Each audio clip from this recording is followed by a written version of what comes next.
7 p.m., April 10th, 2025, and I'd like to welcome everyone in the room and those who are participating online as I call to order this meeting of the Bellbrook-Sugarcreek Board of Education for the purpose of conducting the school district's business. We value everyone's input and have made sure to dedicate a portion of this meeting to hear from you, and we look forward to your comments during that time as it's indicated on our agenda. So with that, Mr. Godham, please call the roll. Sure. Mrs. Anderson, Here. Mrs. Dawn, Here. Mr. Kinsey, Present. Mr. Price, Here. Dr. Pryor. Present. 5 present. All right, we have a quorum. If you're able, will you please stand and join us in the Pledge of Allegiance?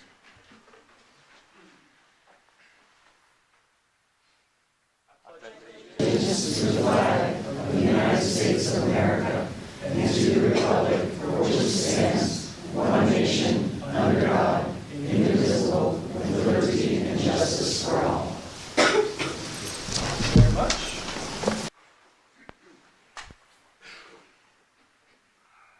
All right, Mr. Godham, whenever you're ready, the treasurer's report, please. My first item is a request for approval of minutes for the meeting from March 13, 2025. Moved. Second. Okay, so Mrs. Dorn first, and then Dr. Pryor is a second. Any questions, corrections, questions? All right, please call the roll. Mrs. Anderson, Yes. Mrs. Dawn, Yes. Mr. Kinsey, Yes. Mr. Price, Abstain, I wasn't present. Dr. Pryor. Yes. 4 yeses. Motion passes. My second is the approval of treasurer's report for the month of March 2025. So moved. Second. Dr. Pryor and then Mrs. Anderson. So we are 9 months in, 75% of the year, fiscal year has elapsed. If you look, most of the receipts and expenditures are online. Taxes are more than what we anticipated, but we've got the property tax settlement from Greene County, so we're not getting any more taxes for the rest of the year. We'll be using that money to for our expenditures for the remaining year. So that's why taxes are higher, and you'll see other expenditures are greater. That's because we collected more taxes, so Greene County Auditor charges more tax fees. So that's why our other expenses are higher. Everything else is in line. Except for that, there were a few things I wanted to talk about. The state budget funding, the House passed the bill yesterday, which is different from the governor's bill. The good thing for us in that bill is it increased our funding some. So our funding, we were losing $2,755 in next year, 2026, under governor's plan. Now we'll get $441,000 extra dollars. So that's a good thing. In 2027, we were going to lose $100,000. Now we're going to get an extra $155,000. So both of them are good. But then there's bad news. The state budget includes cash reserve. So it started with 25%. So we cannot carry more than 25% of our expenditures in next year. So at June 30th, our cash reserve cannot be more than 25% of our annual expenditures. Right now, we are more than that. The budget that passed increased it to 30%. We're still higher than that. So what it entails is if you have more than 30% reserve cash in our general fund, 2026 taxes will be lowered by that much. Right now, we have $24.7 million in cash at March 31st. It will go down because we're not getting any more taxes. So we might end the year about $18, $19 million.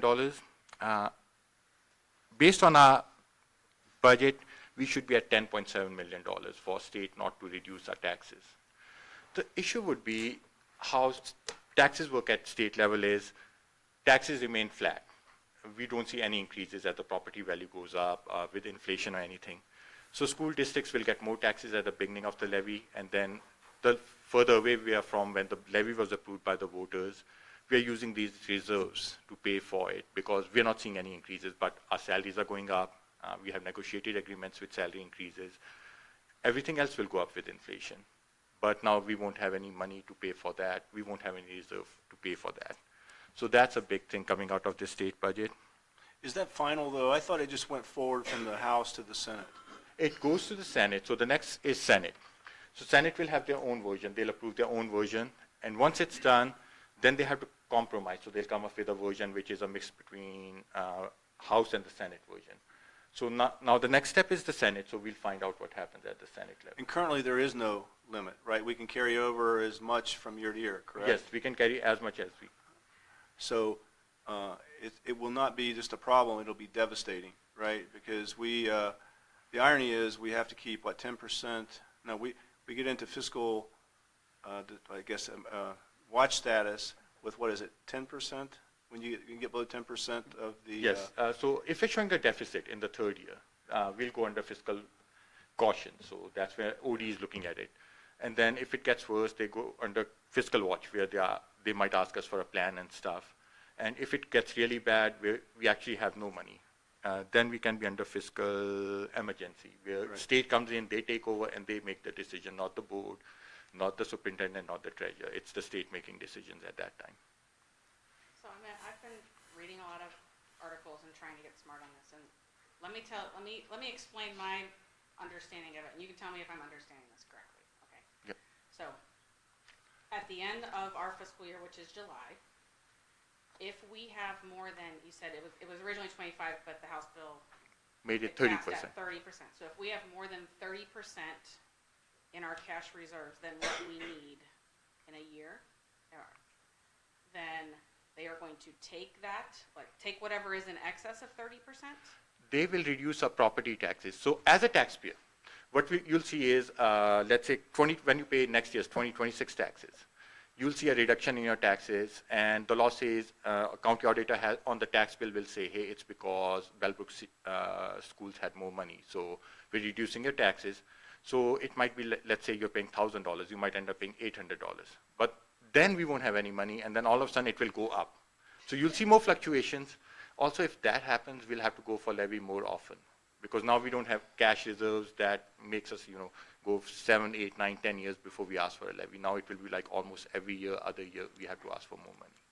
So it sounds lovely to have our tax bills go down, but what we've been doing, we've been trying to be really fiscally conservative to make the 7-year emergency levy that we just passed last 7 years or even longer, right? That's the intent. But since we have been very fiscally conservative, because we know the out years are going to be more expensive than the early years, we will end up getting punished because we have too much in savings. It will be taken away. Well, it will remain, but we will get less next year as a punishment. Yeah. And we won't be able to stretch that 7-year levy to be 7 years. At that time, no, because looking at, let's say we end the year about 18 or 19 million, going from 18 or 19 million to 10 million, losing our taxes by $9 million, there's no way we can. Next June, we might not have any money. We might not have any carryover at that time. But it would put us into a very emergency situation very quickly. Yes. Because unlike a Dayton Public or another district, because we are so heavily reliant on local taxes, this will harm us much more than the average district out there. Yes. But to the average person, it sounds lovely because my tax bill will go down. The other thing I think it's going to drive is, if we have too much money on July 1st, they're going to take it away from us next year, so let's hurry up and spend it. It's going to end up incentivizing bad behavior like the federal government does, where if you don't spend it, you lose it. And so, every year you're going to see districts are all buying school buses in June, right? Yeah. Because if you've got extra money, then spend it or lose it. Yeah. And I'm not advocating that that's right, but that's the behavior it's going to drive, because we can't wait until 3 years from now to buy that school bus because we won't have the money. Yeah. So we might better buy it now. Okay, I was hoping I was misunderstanding what I was reading, and it sounds like I wasn't. I think it sounds like you're No. dead on. Yeah, it's exactly what you're saying. So what's our current percent? I know you said 25% and they upped it to 30%, but what 30%. do we personally, our carryovers? We are about like 45% right now. Okay. So, and if you look at our 5-year forecast from November, and we'll update it next month, we will still end up in deficit around fiscal year 28. So in 2 or 3 years, we'll be running out of money. Because we had a 7-year. Yeah, but levy, now and if they it take- stretched that long. Yeah, if state takes another 9 million out of it by giving that property tax reductions, that 28 might become 26 or 27.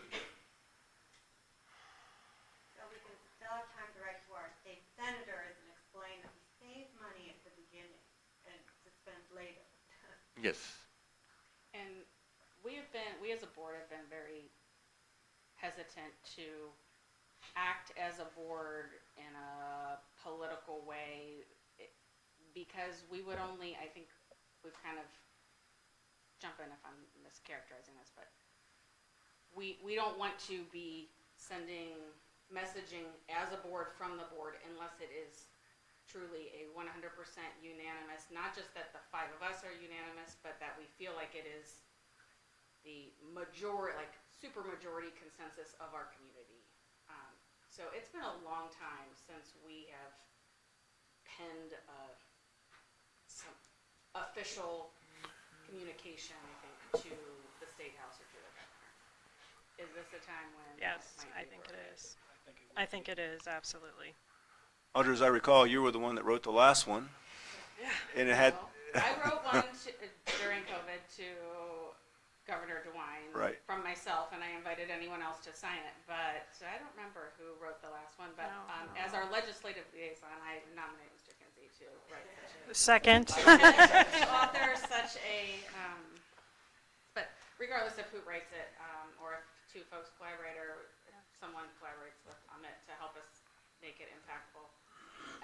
I don't know how much it helps, but I do know that this is primarily a Republican push at the State House, and the fact that Bellbrook-Sugarcreek as a whole is a relatively conservative community, maybe this is one time when, usually we are a very minority voice in our county and whatnot, maybe this is one time when we say, hey, we represent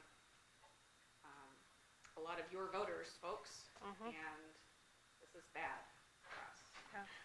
so to make it simple, if we are over by $10 million, or whatever it is, you said 45%, so I'm trying to do math in public here, $7 or $8 million, then essentially they are going to reduce the burden to the community up by $7 to $8 million.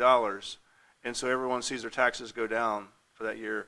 And basically then we don't get that, essentially that amount that we were over in the one year, we don't get it in the next year, Yeah, so essentially. next calendar year, so it will go into fiscal year 26 and 27, because we're June 30th calendar year, and taxes on calendar year. So we'll see a reduction of, let's say, $9 million next year. So we get $9 million less in taxes next year in the general fund, just in the general fund. And then the year after, in 27, all of a sudden, everyone's taxes will go up, because now we don't have the money, it's gone. So now it will go back to where it should have been. Yeah, it's a very short-term property tax relief, which sounds wonderful. I mean, we all want property Right. tax relief, but very short-term. And then it'll be a completely new paradigm if you're not allowed to keep cash on hand, planning forward responsibly like we've done. Well, now it's what? Every year you ask for a 1-year levy? Something like that. It'll be a completely new paradigm. So an example you gave, this $1,000, and the next year the person pays $800. Then the year after, the schools need money. Now, are they going to have to pay, would they go back to the level they were before? Or do they now go above, because they got to make up for, do they now go to $1,200? They'll go to $1,000 because that's what the taxpayers would. Okay, so they will not go above the mill rate. We can't go above the mill Okay, rate. all right. But then we might need a new levy, which might make it go to $1,200 now, because Okay, we need yeah. extra money now. Because we now don't we're in the have hole, yeah, okay. Greene County superintendents are meeting with Senator Kaler tomorrow, so obviously we're going to express these concerns to him. If you want any other points for us to express to him, we can definitely do that, but obviously we're on a unified front of this, of really making this a local decision of being what percent we want to carry over. Again, I think we've done a nice job of being fiscally responsible and trying to stretch out these dollars as long as possible before we go back to the voters again for some type of ask. And this, like it's been said, is just going to push that to the next year or 2 or 3. It's going to really push that. So again, any other points that you want me to bring to the senator, we can definitely do that. It'll drive that bad behavior of Yep. spend, but what it'll also do, and I hate to say this because it's a bad word in Bellbrook, but it'll drive folks or districts like ours to try to shift away from property tax levies and have to move to an income tax. But I guess it won't matter, will it? Because It won't make, it would be better if it was income tax because it wouldn't. they'll still reduce our property taxes. So, They would still reduce so the our property income taxes will go up and our property taxes. So unless we were totally income tax based and not property tax based at all, it would still impact us. equally harm us. Yeah. Another thing would be our bond rating. If we don't have enough cash, it's like us. Like, the more cash we have, Moody's and all these bond rating companies look at it at good. Our right now I talked, and I think our bond rating can go up because fiscally we're doing good. But if our balances go down, our bond rating can go down. And then in future, if we need money, borrow money, it will cost us more. It will cost our taxpayers more. So that's if the next time we need to Bor- build a building or Renovate a building. a facility or a sports field or whatever. And what isn't, did I read that like 25% is what they want you to have on, like cash on hand to have the best bond rating to borrow at the best rates? Sorry, I'm putting No, down. the more we have, that's the bare minimum. If we have less than 25%, then we're in trouble. But 25 is the minimum. The more cash we have, so right now we have more cash, so that's why we can get our rating increase if we need to right now. 25% is the bare minimum, but if we have over 30, It's a good thing. we're- Because they look at it like, we can pay our debt back because we have the cash. Another thing is the 5-year forecast might be a 3-year forecast going forward. So they have proposed to make it only a 3-year forecast. So that's another change. But we could still do internally. Internally we We can- could still do whatever year we want, right? Yeah. You're saying to be officially submitted. It has to be only a 3-year forecast now. Our audit was they released. don't want everybody to see the long-term effects of it. Yeah, Sorry. yeah, The because widening out. now you won't see anything 4th and 5th year. Yeah, audit report was released this past Tuesday, and Audit of State is also releasing what are called financial health indicators. They did this for counties and cities a while back, and there are 16 financial health indicators. So they look at it, how our tax base is, the cash reserves, and everything. And we will get a rating of positive, cautionary, or critical. They'll be released May 1. That's all information I have, and we'll find out on May 1 where we are. That's all I have for this. Yeah, No more good news? no more good news. And some definite good news, some definitely proposed bad news. Hopefully, cooler heads can prevail in that. Yeah, I mean, just to sum up, I don't know how many times we've said from this table that the community blessed us with 7 years of funding, and that funding needs to last 7 years. If it's less than 7 years, that's a huge failure on our part, and probably because I would always joke, because a meteor hit one of our buildings or something. Well, this might be one of those meteors that actually goes through, so. Right, anything else, sir? No, that's all I have. All right, Just full of good news tonight. I'm sorry. That's okay. okay, so we did get a motion to approve and then second Yep. your report, so please call the roll. Mrs. Dawn, Yes. Mr. Kinsey, Yes. Mr. Price, Yes. Dr. Pryor, Yes. Mrs. Anderson. Yes. 5 yeses. The last item I have is a approval of then and now certificate in the amount of $3,000. Second? Dr. Pryor and then Mrs. Anderson. So we did not have a PO when the item was bought from Resonant Music Design, so we need board approval at this time. Please call the roll. Mr. Kinsey, Yes. Mr. Price, Yes. Dr. Pryor, Yes. Mrs. Anderson, Yes. Mrs. Dawn. Yes. 5 yeses. Anything else, sir? No, that's all I have. All right, thank you. Thank you. We'll move into correspondence. Does anybody have anything they'd like to share, especially something that perhaps all of us have not seen? I received an email from a parent about considering, and I don't know if the rest of you received it or not, but considering extending the cell phone ban to the high school. Did any of y'all receive that? Don't know. I wasn't at the last board meeting, so I don't know if there was any discussion related to the phone use at the middle school and the policy associated with that. Is there any appetite for discussing, extending that to the high school? I've heard good things about it. Apparently Beaver Creek has something to that effect in place. Clearly, though, before we would consider doing anything like that, we would need to, talk to our administrators and see what their perspective is on it. But I don't know. Policy on the books tonight to formalize it, basically what our current plan is. Right. Of the band. Exactly.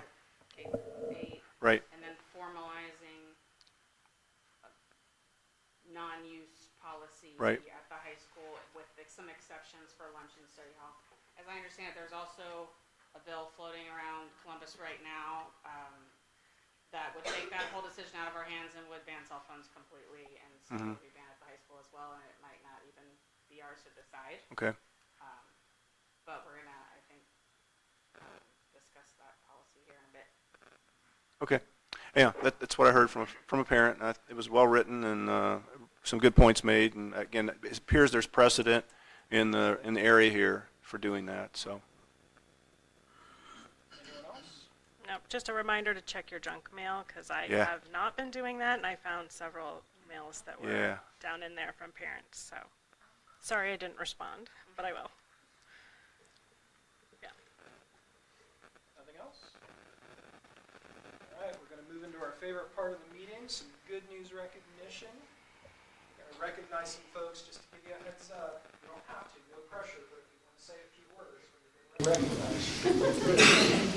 Thank somebody. Yes. Maybe introduce somebody who came with you, but first we'd like to welcome up,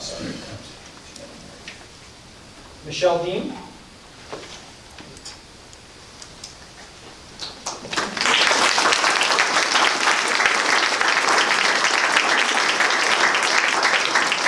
Michelle is a 2025 OHSAA State Swim finalist. Congratulations.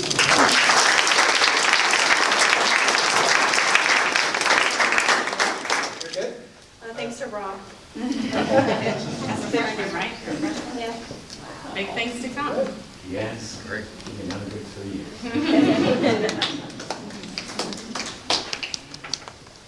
Mia Nazarinas.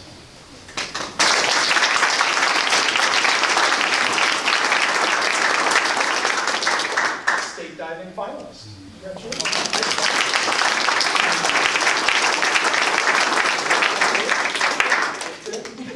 It's usually about half and half. That's all right. And Jada Weiss.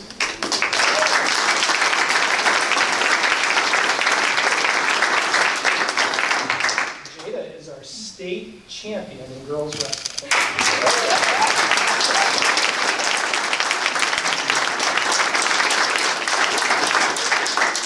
Hey, Jada, take him out. And last but not least, Mr. Rob Johnson.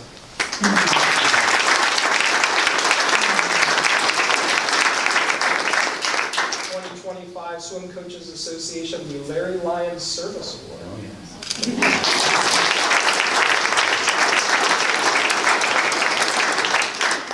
Well, congratulations to Michelle and Mia, and especially Jada with the state championship. It's always good to see Bellbrook well represented at the state level. I certainly have a great history with swimming and wrestling with that. And this is my 22nd year of coaching, so thanks for keeping me on. I hope to have another 20 years.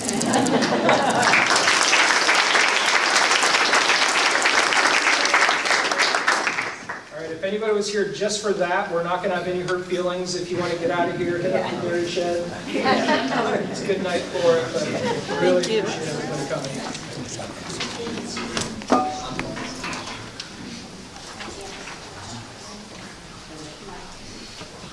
All right, up next, our first report to the board. I would like to welcome Ms. Betsy Gann, our Director of Curriculum. Thanks so much for being here.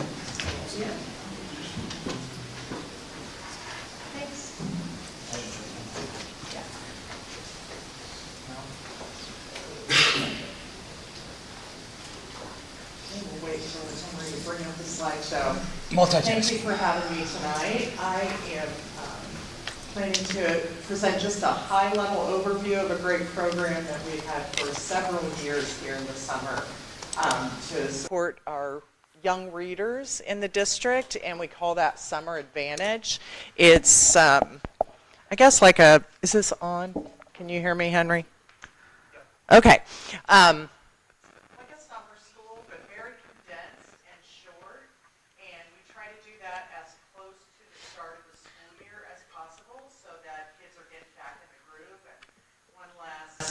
push there for reading skills, walking in the door to see those improve, and try to mitigate summer slide.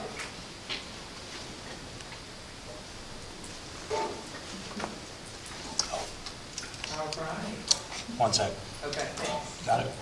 All right. So as we know, sometimes students can, what we call summer slide, a little bit backwards with our skills by taking that 3-month break, 2.5-month break in the summer, especially around reading and especially our youngest learners. Evidence and research shows that obviously we're going to lose a couple of months of skills in some cases, not all, and that the critical period there is before 6th grade. 85% of students' reading development happens before 6th grade, so that earlier intervention is critical. You've heard us talk a lot about the 3rd grade reading guarantee. That's what that's about, and that keeps kind of creeping up well beyond the 3rd grade. So we do have older students participating, and I'll talk about that here in a little bit. This program is built on the science of reading, which is legislation now in Ohio. Our core classroom instruction is founded in the science of reading up through grade 5, and thank you for supporting the new curriculum around that. And even our middle school and high school new curriculum refers back to those foundational approaches based on the science of reading. So you've heard from us before, those are what we consider the big 5 elements of reading instruction, and we look for mastery in those areas so that kids can comprehend and apply those reading skills to all content areas. So the program components for the Summer Advantage program, it's 3 weeks, and we have 1 week, if we work backwards from the first week of school, we have 1 week off, so to speak, because our teachers need a breather. But they are very enthusiastic. The ones that do participate in this, they really enjoy it, and always ask about, when is the posting going up for next summer's Summer Advantage? 3 weeks, but that's Monday through Thursday in the morning only, from 9 a.m. to 12 p.m. We hold that at Bell Creek. We started at Bell Creek because we were just inviting rising 3rd graders back in the day when we kicked it off. So that gives those kids coming from Stephen Bell an orientation and kind of a sneak peek at the classrooms and getting comfortable learning in those classrooms. And we've also hosted at Stephen Bell, and we are back to Bell Creek now. Just, sometimes logistics, etc., impact that, and of course the number of students we're serving and just how many and the focus. So we do plan intentionally for very small groups, so low student to teacher ratio. We have instructional aid supports that are pretty plentiful during the program.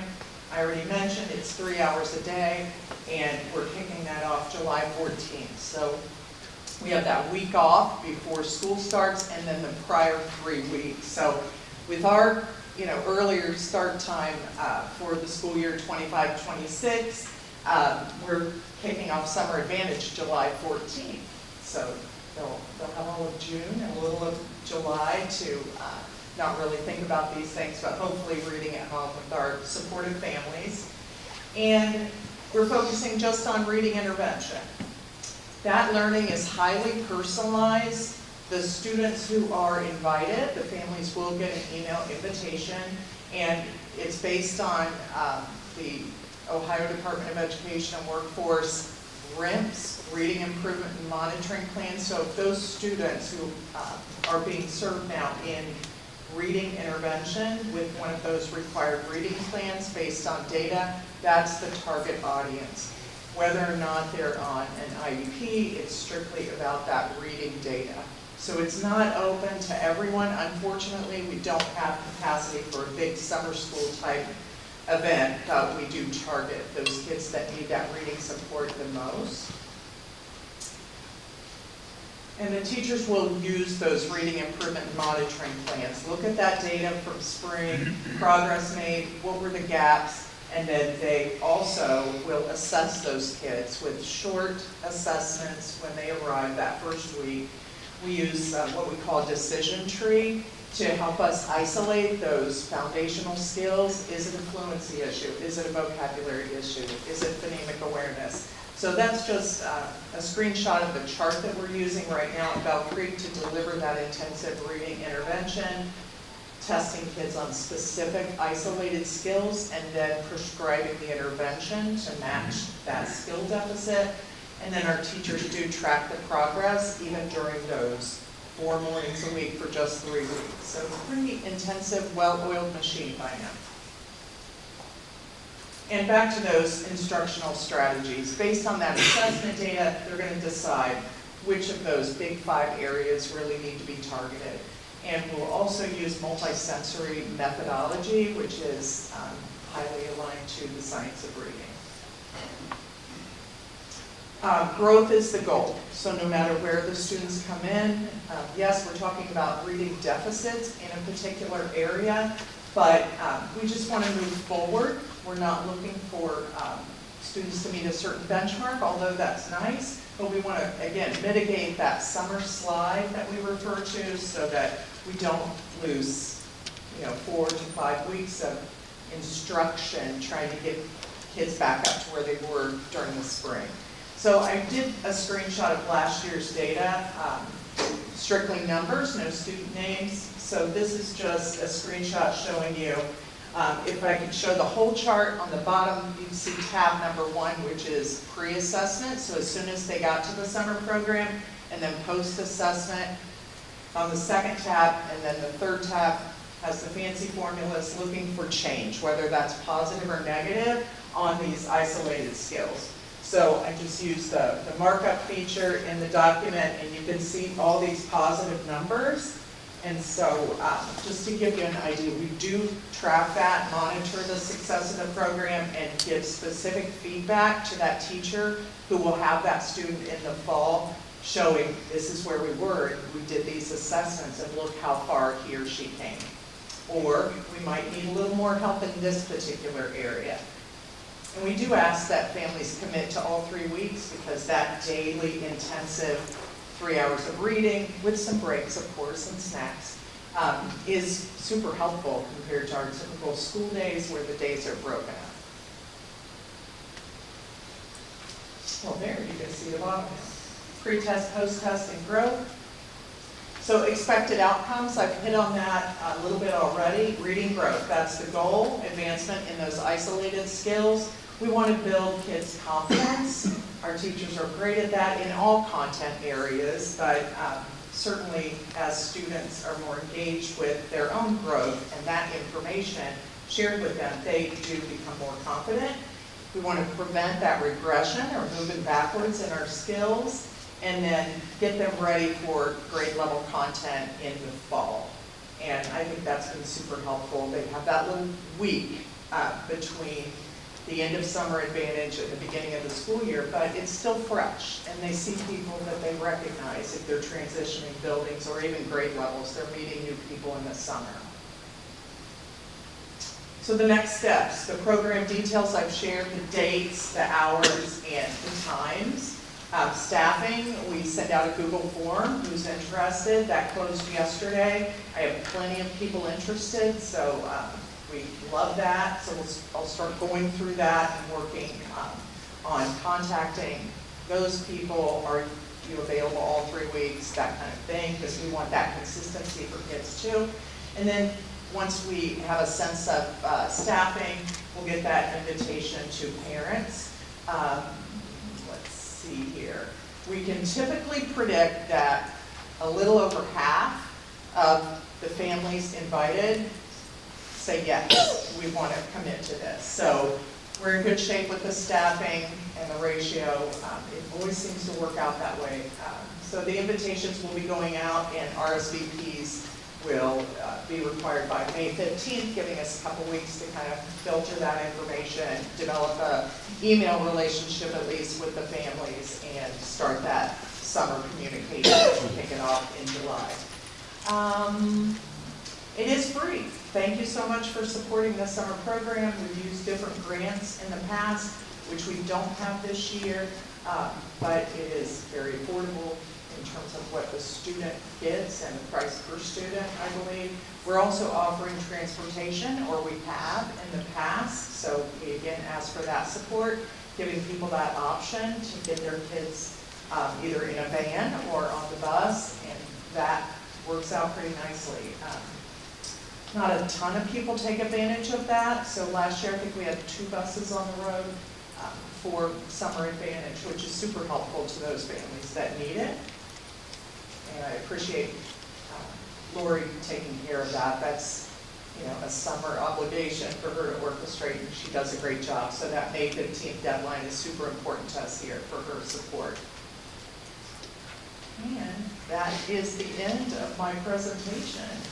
And I thank you for supporting Summer Advantage. The purpose tonight is just to bring you up to speed on what we do during the summer, and again, ask for your support. Do you have any questions? Okay. Thank you, that sounds like a wonderful program. Thank you. We're really proud of it. I give a lot of credit to those teachers and the instructional aides that run it. Like I said, it's a well-oiled machine. Several summers ago, I was there all the time. Now it just runs in a fantastic way, specifically because I have a program coordinator now, which is super helpful, that handles a lot of the logistics, because that is a very hectic time for all of us administratively, July 15th, and getting ready for the school year. So Michaela Andre has performed those administrative tasks. She also teaches in the Summer Advantage program. She's a reading specialist at Bellbrook-Sugarcreek, and just a whiz at organization. So very helpful to me, and I appreciate her and everyone that's involved in the program. Custodians, the principals are popping in, so we appreciate you. Thank you very much. Thanks. Thank you.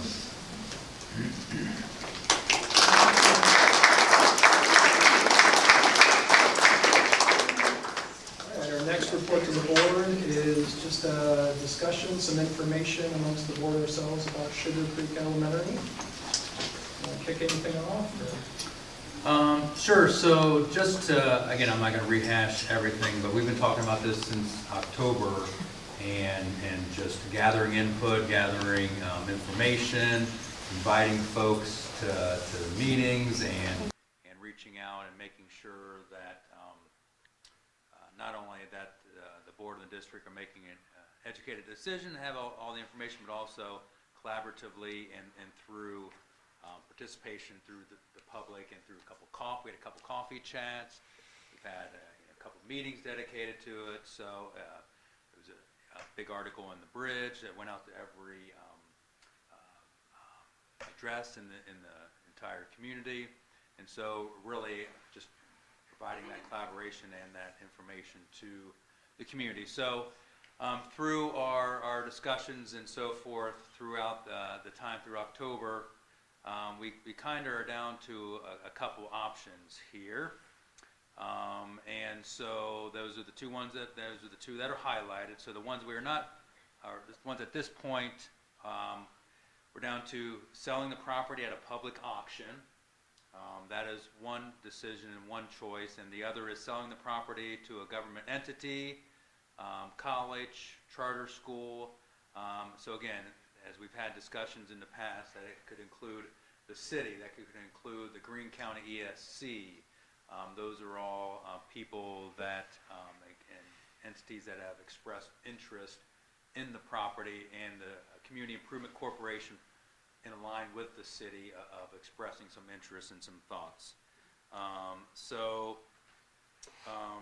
Again, as we've had conversations and thoughts of the financial pieces of this property, it's really I don't see us utilizing that property in the near future. Our enrollment has stayed pretty steady, even though you see a lot of building going on. Our enrollment is still not as high as it was in 2006. It's kind of the high water mark. We're close. We're right in there. But there's not dramatic growth in the number of students anticipated. And we do have a little bandwidth at each of our buildings for a few extra students. Again, doesn't mean that we wouldn't have to maybe remodel some areas, repurpose some areas, and those kind of things.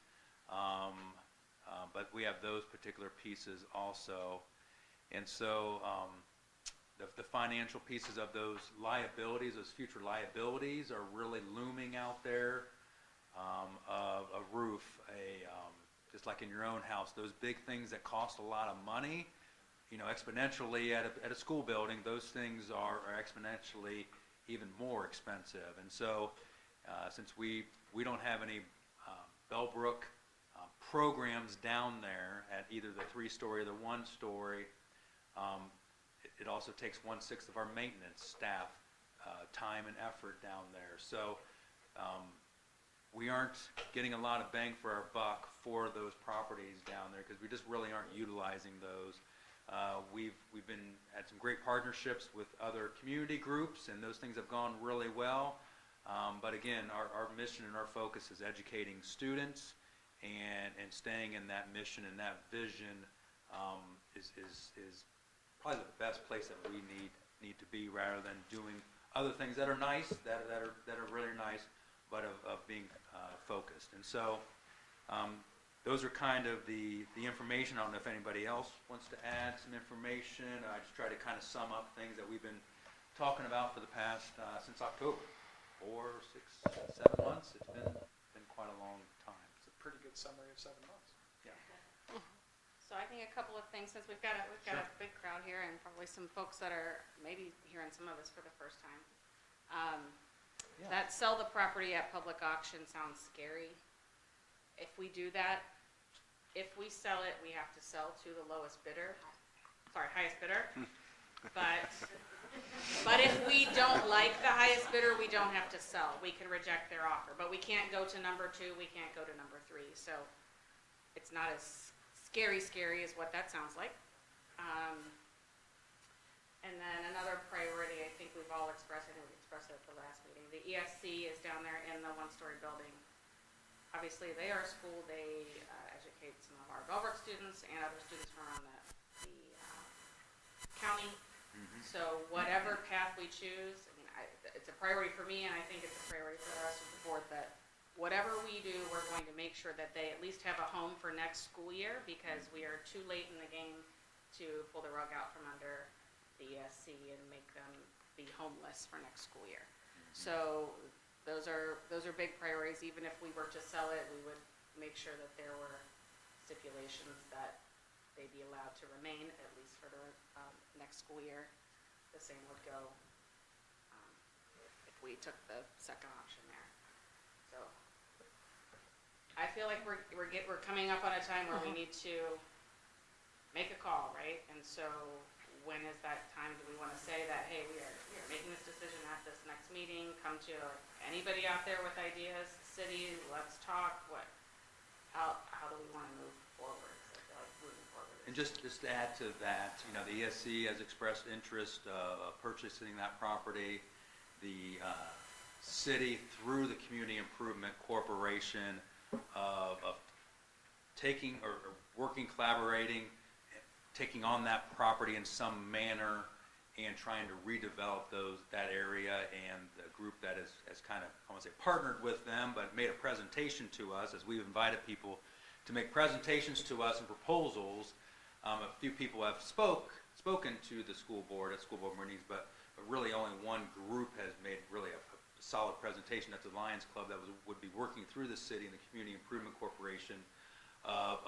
They have a couple options. One option is taking on either all the 3-story. So there's a 1-story old building, there's a 3-story old building, there's an old bus barn, there's a 2-car garage, and then there's the old board office. And then there's about 6 or 7 acres in the back. So that's kind of the property. So the 3-story obviously is the oldest building there.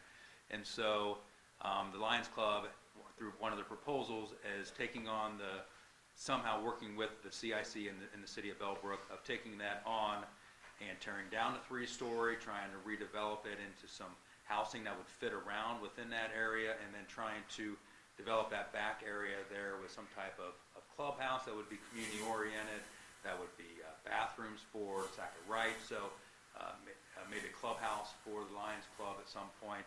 And so taking on that, And so that was one of the proposals that they had made.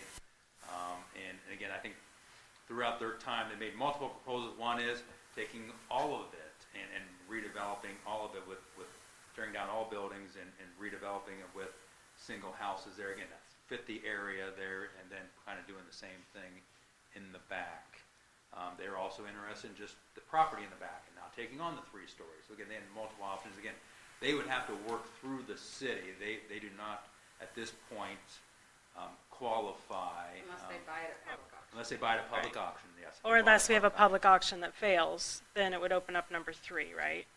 It could open up number 3, a public Okay. auction fails, correct. And then, Okay. then essentially the school district, the board can sell it to anybody at that Correct. point if the auction fails. Okay. Correct, thank you. And for anyone who has heard, we've said this before, but for anyone who has heard salacious, random rumors, and now you just said potential of some of these entities removing buildings and replacing them with housing, city has confirmed, we are confirming now, any housing that gets put there will be single-family homes that look like the other homes around here. No one is interested in building apartment complexes, multi-story, multi-unit facilities.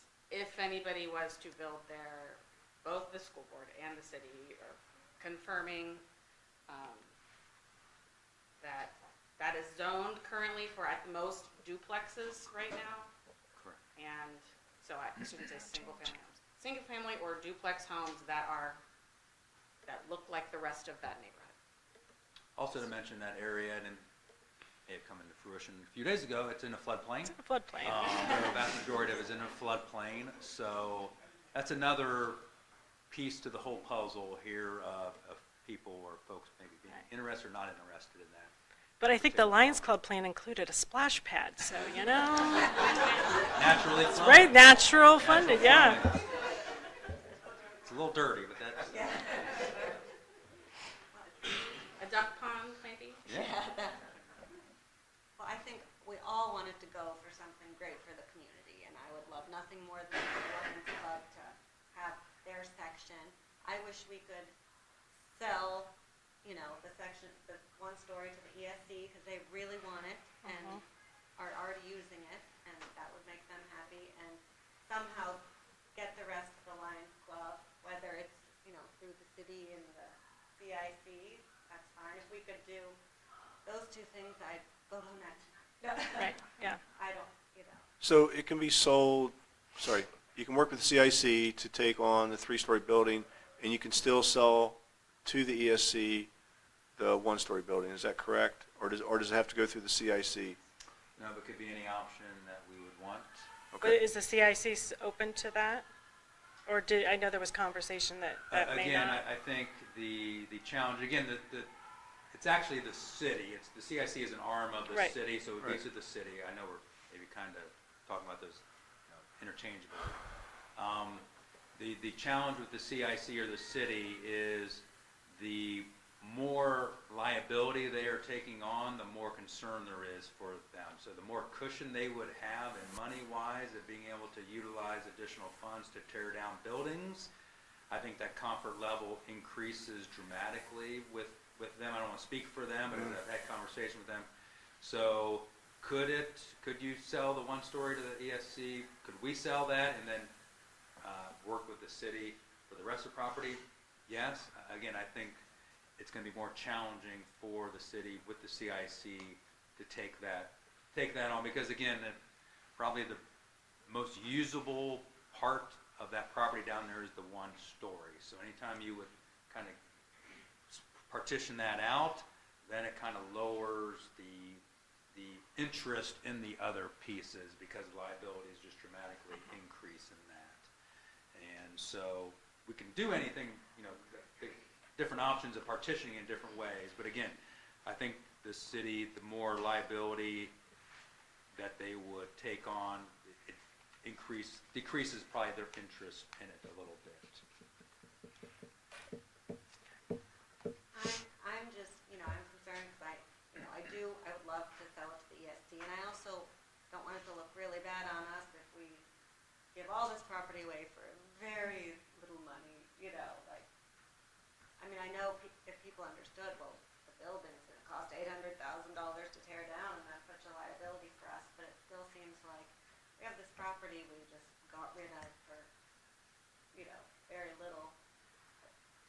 I'm not sure that our taxpayers would like that. I've been thinking about that, and I had a conversation with our lawyer, that whichever option maybe the board ultimately takes, but if there is some financial security for the board, is that, well, let me back up and say, for me, just speaking for me, goal number one for me is like stop losing money.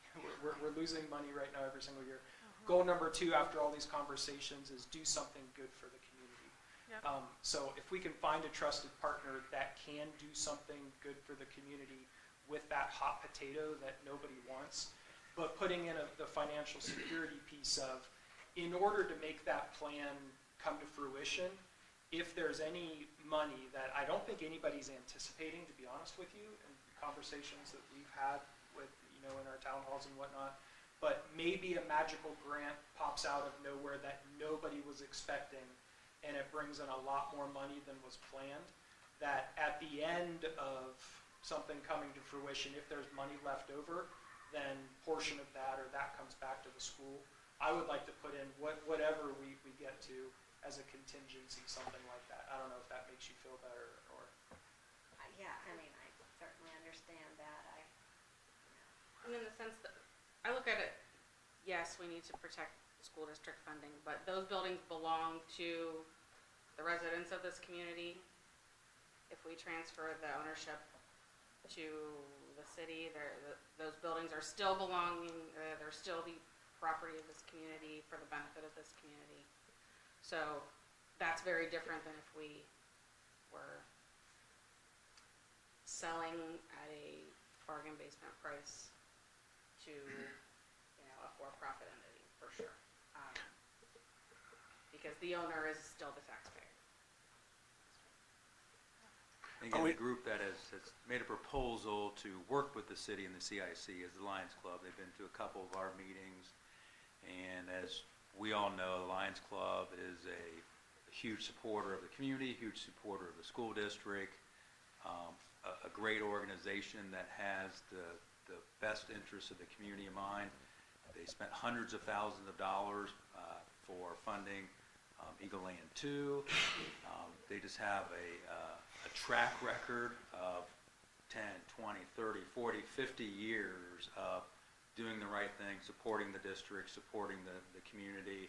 And so I think that weighs into it a little bit of that's the group that's interested in working with the city and the CIC, of believability of this is what they're going to do. If you want some folks that get it done and can do some things and know what they're doing, they're the folks that can pull those things off. And so probably over the past 4, 5, 6 years, they have donated over $500,000 to the school district.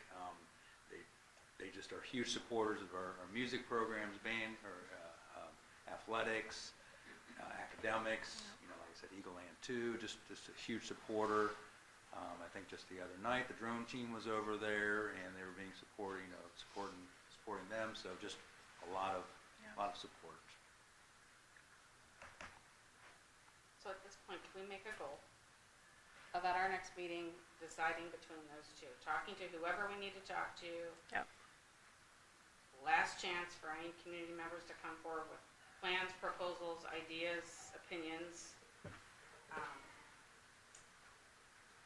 Dr. Crozad, Mr. Eckley, do what you can to gauge the interest of the city, and it's hard to make a decision between the two if we don't know where the bounds are, what they're willing to do and what they're not willing to do.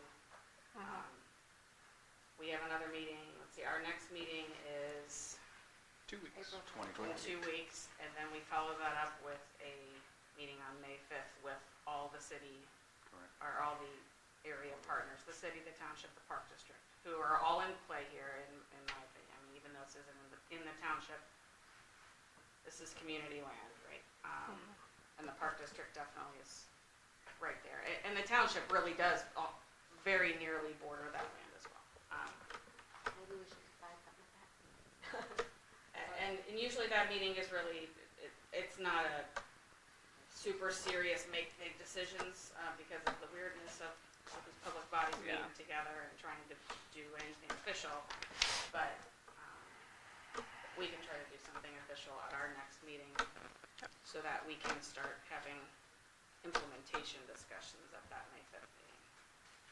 How does that sit? I think that's reasonable. And if our intention is to make sure that the Lions Club gets this property, we need to make sure, like, which option is going to make sure that that is what happens, so. I think that's a good option. All right, intention for next meeting to hopefully make a decision.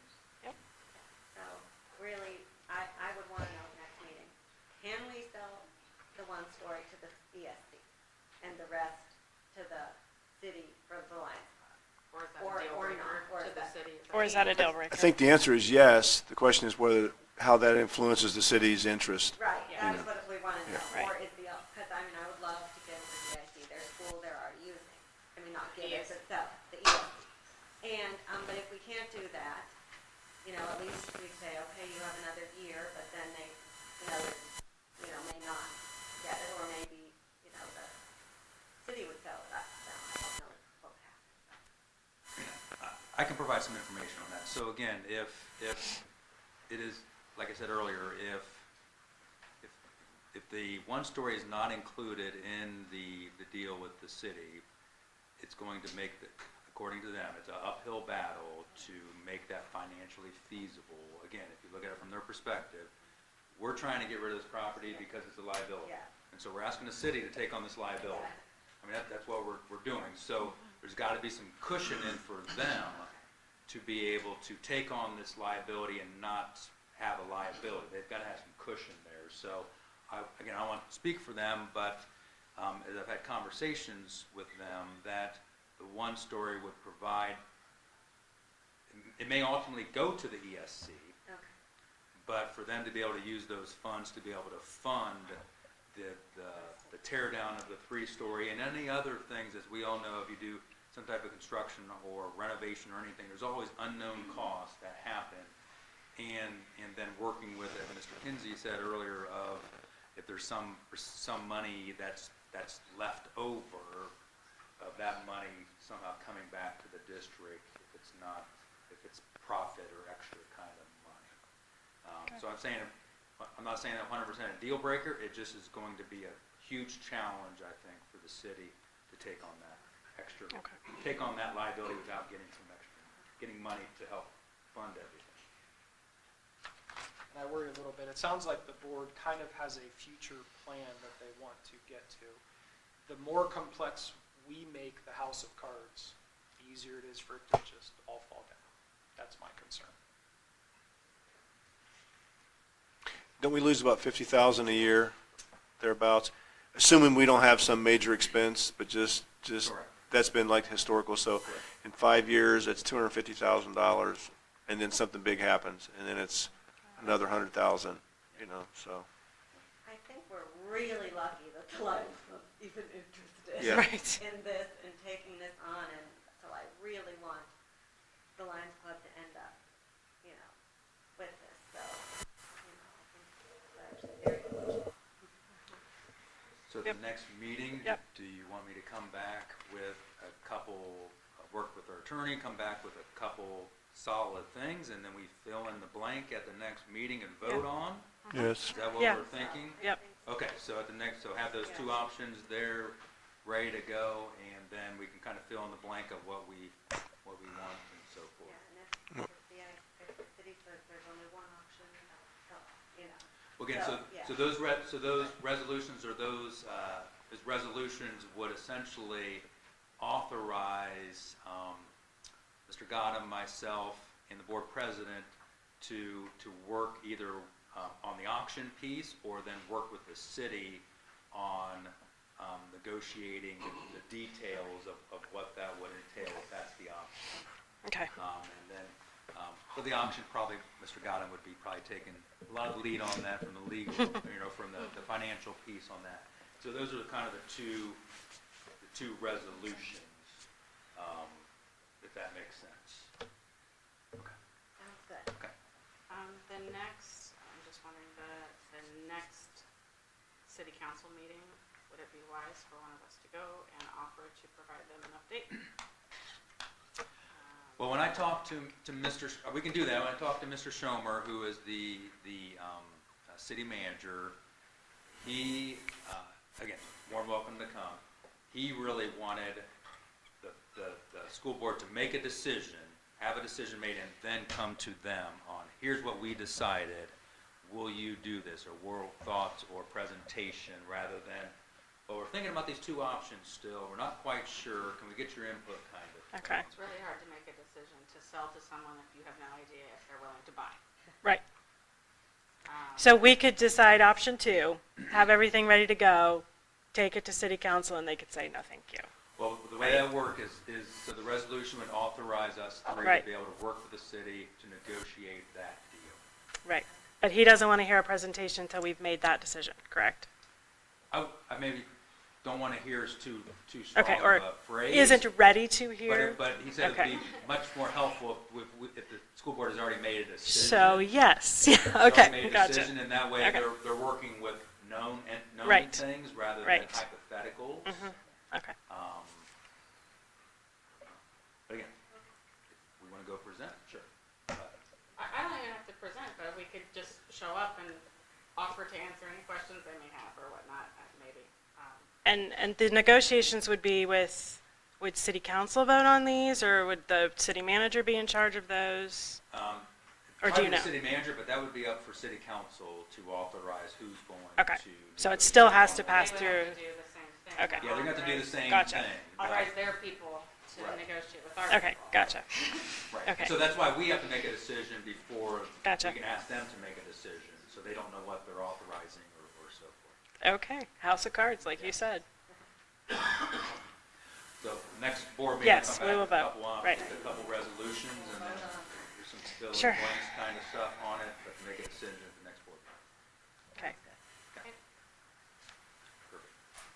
Anything else on that tonight? All right, we will move into our public comment time. Your thoughts and comments are welcome during this time, and there's a sign-in sheet for speakers at the door if you need a last chance there. When you're given the floor, please share your name, address, and any group affiliation you hold if it's relevant. You'll then have 5 minutes for your comments, which should be directed toward the presiding officer, who tonight happens to be me. This time is for the board to listen and absorb, and as such, traditionally, a dialogue is not created in this moment. In case you're wondering, the reason for these policies, which can be read in their entirety on the district's website in policy number 169.91, is to ensure that as many people as possible have the opportunity to speak and that everyone is treated equally and fairly.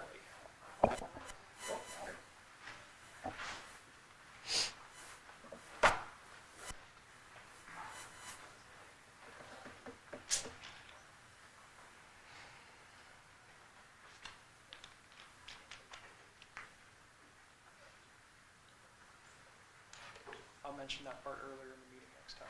Maybe it's part of my sign-in sheets, but that's my bad. Thank you. All right, up first, we would like to welcome Kevin Martin.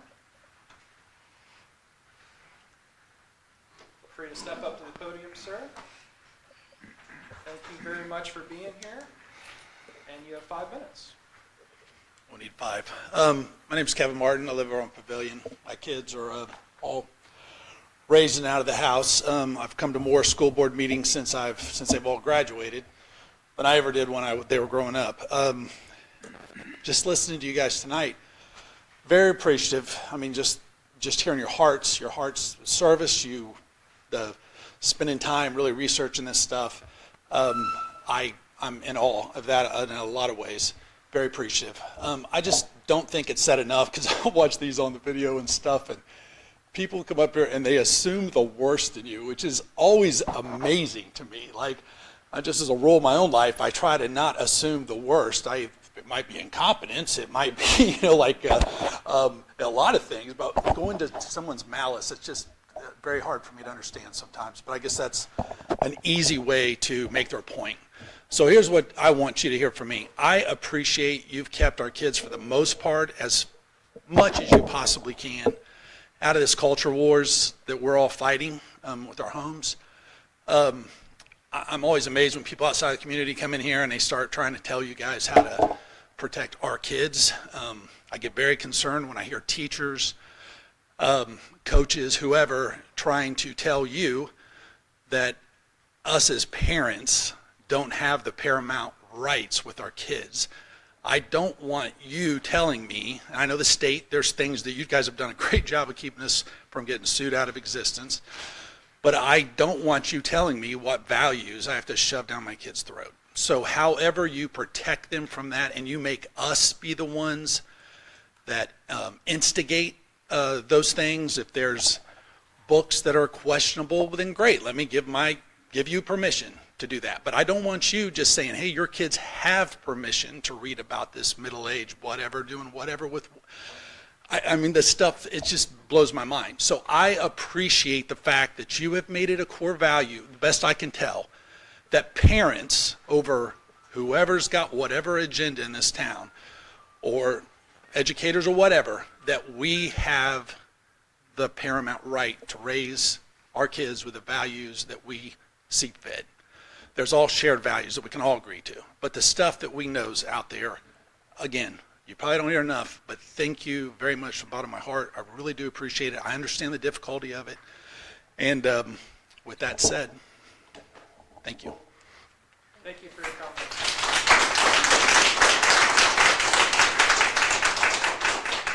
Up next is TJ Hoke. Thank you for being here. You have 5 minutes.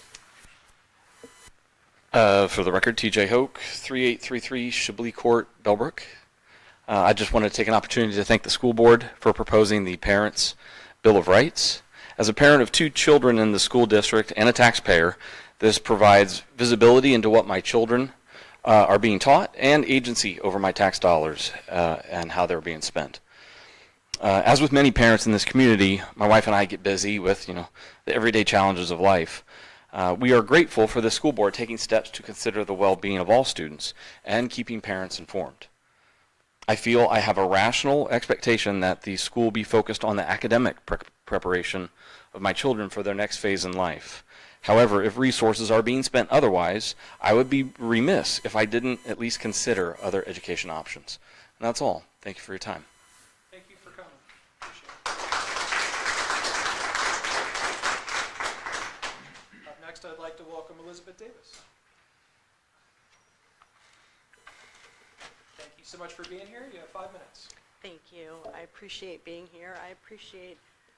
I really echo a lot of what Mr. Martin said about hearing you all speak about the various topics and knowing that, yes, your hearts are in them and you've studied things, you're very careful about your opinions and deliberations.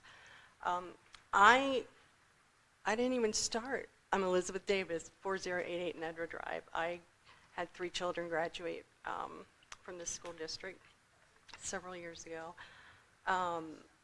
I'm here specifically to thank you for what you are putting into the Parental Bill of Rights. It is a more conservative approach, and I'm not talking politically. I'm talking conservative in terms of what our children are exposed to and when. And so I appreciate that, and also what Mr. Hoke said about feeling like our kids are being educated more about what matters and leaving a lot of the moral things to the parents. So thank you. Thank you for coming.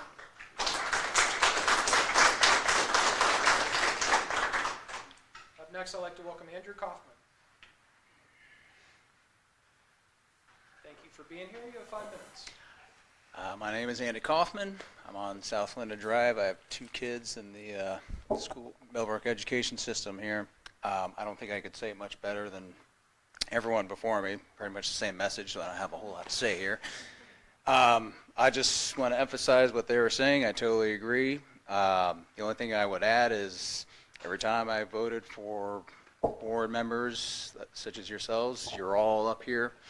I like what you have to say. I go along with it, and sometimes I love to hear somebody else saying what I'm thinking and probably dress better and say it more eloquently. So I really love that, and just keep doing that, and you'll have my votes in the future. That's it. Thanks.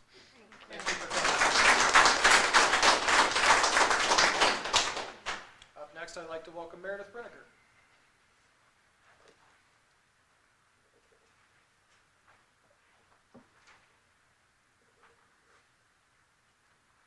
Thanks so much for being here tonight. You have 5 minutes. All right, thank you. My name is Meredith Brineker. I live in Bellbrook, and I'm a parent of a student in the schools. I really appreciate the opportunity to speak on 2 topics. First, I will summarize the email I sent you. It was a pretty detailed email about a proposed school policy. And second, I will tell you about the lawsuit that schools across the state of Ohio are joining to fight the voucher system that is threatening the continued existence of public schools. And hopefully there might be an appetite for it, given what our treasurer reported on earlier this meeting. So first, Policy 5780, the Parents' Bill of Rights. It's getting a second read tonight. I don't know if you're going to vote on it now or in a future meeting. But my main concern is that Bellbrook is proposing a much more stringent approach to sexuality content and gender ideology than is required by our recent state law. Will the proposed language give the board cover for removing books from the libraries? Further, I'll be curious how the board intends to define gender ideology. I know I'd emailed you about this. I suspect it may be code for discriminatory views of trans individuals, but I'll wait to hear how you interpret this. I don't like engaging in these culture wars, but when they impact our students, I will continue to speak up. Next, I would like to tell you about the lawsuit that 300 schools across the state have joined to help make school funding more constitutional. Now, board member Kevin Price has repeatedly put out a call for community members to band together with other districts to have more leverage in fighting unfair school funding. Well, I'm happy to report that we don't have to start from scratch with just a few districts. Bellbrook has the opportunity to join with over about half the districts in Ohio in a lawsuit that is set to go to trial. Why a lawsuit? Because legislators haven't been listening, and now they're doubling down on vouchers. And now they're doubling down on now we've got this carryover rule, right? So what started out as a way to give low-income students in failing schools more choice has been expanded to all incomes, regardless of how their school is performing. The state is moving to defund public schools and privatize them. Well, what are the main tenets of the lawsuit? Which should be noted only targets the EdChoice voucher, and there are other vouchers that focus on autism, special needs, etc. Well, one, vouchers created a separate and unequal system of schools. The Ohio Constitution is clear: one system of common schools open to all children for the common good. 2, siphoning state money from public schools to vouchers will result in an ever-increasing reliance on local property taxes. 3, voucher school operators can discriminate which students they take. They can select students with strong academic records or athletic performance. They can refuse students with behavioral problems or who have disabilities. Public schools like Bellbrook open their doors to all children. 4, the Ohio Constitution and our framers were crystal clear: no tax dollars to religious schools. I urge Bellbrook to consider joining. Centerville, just next door, joined the lawsuit a few weeks ago. They published their rationale for doing so, and I'm going to read most of it because I thought they said it better than I could. Quote, because of the way schools are funded in Ohio, districts like Centerville receive a very small amount of state funding and have to rely on local property taxes. This means we are faced with asking voters to approve new levies every few years to keep up with rising costs.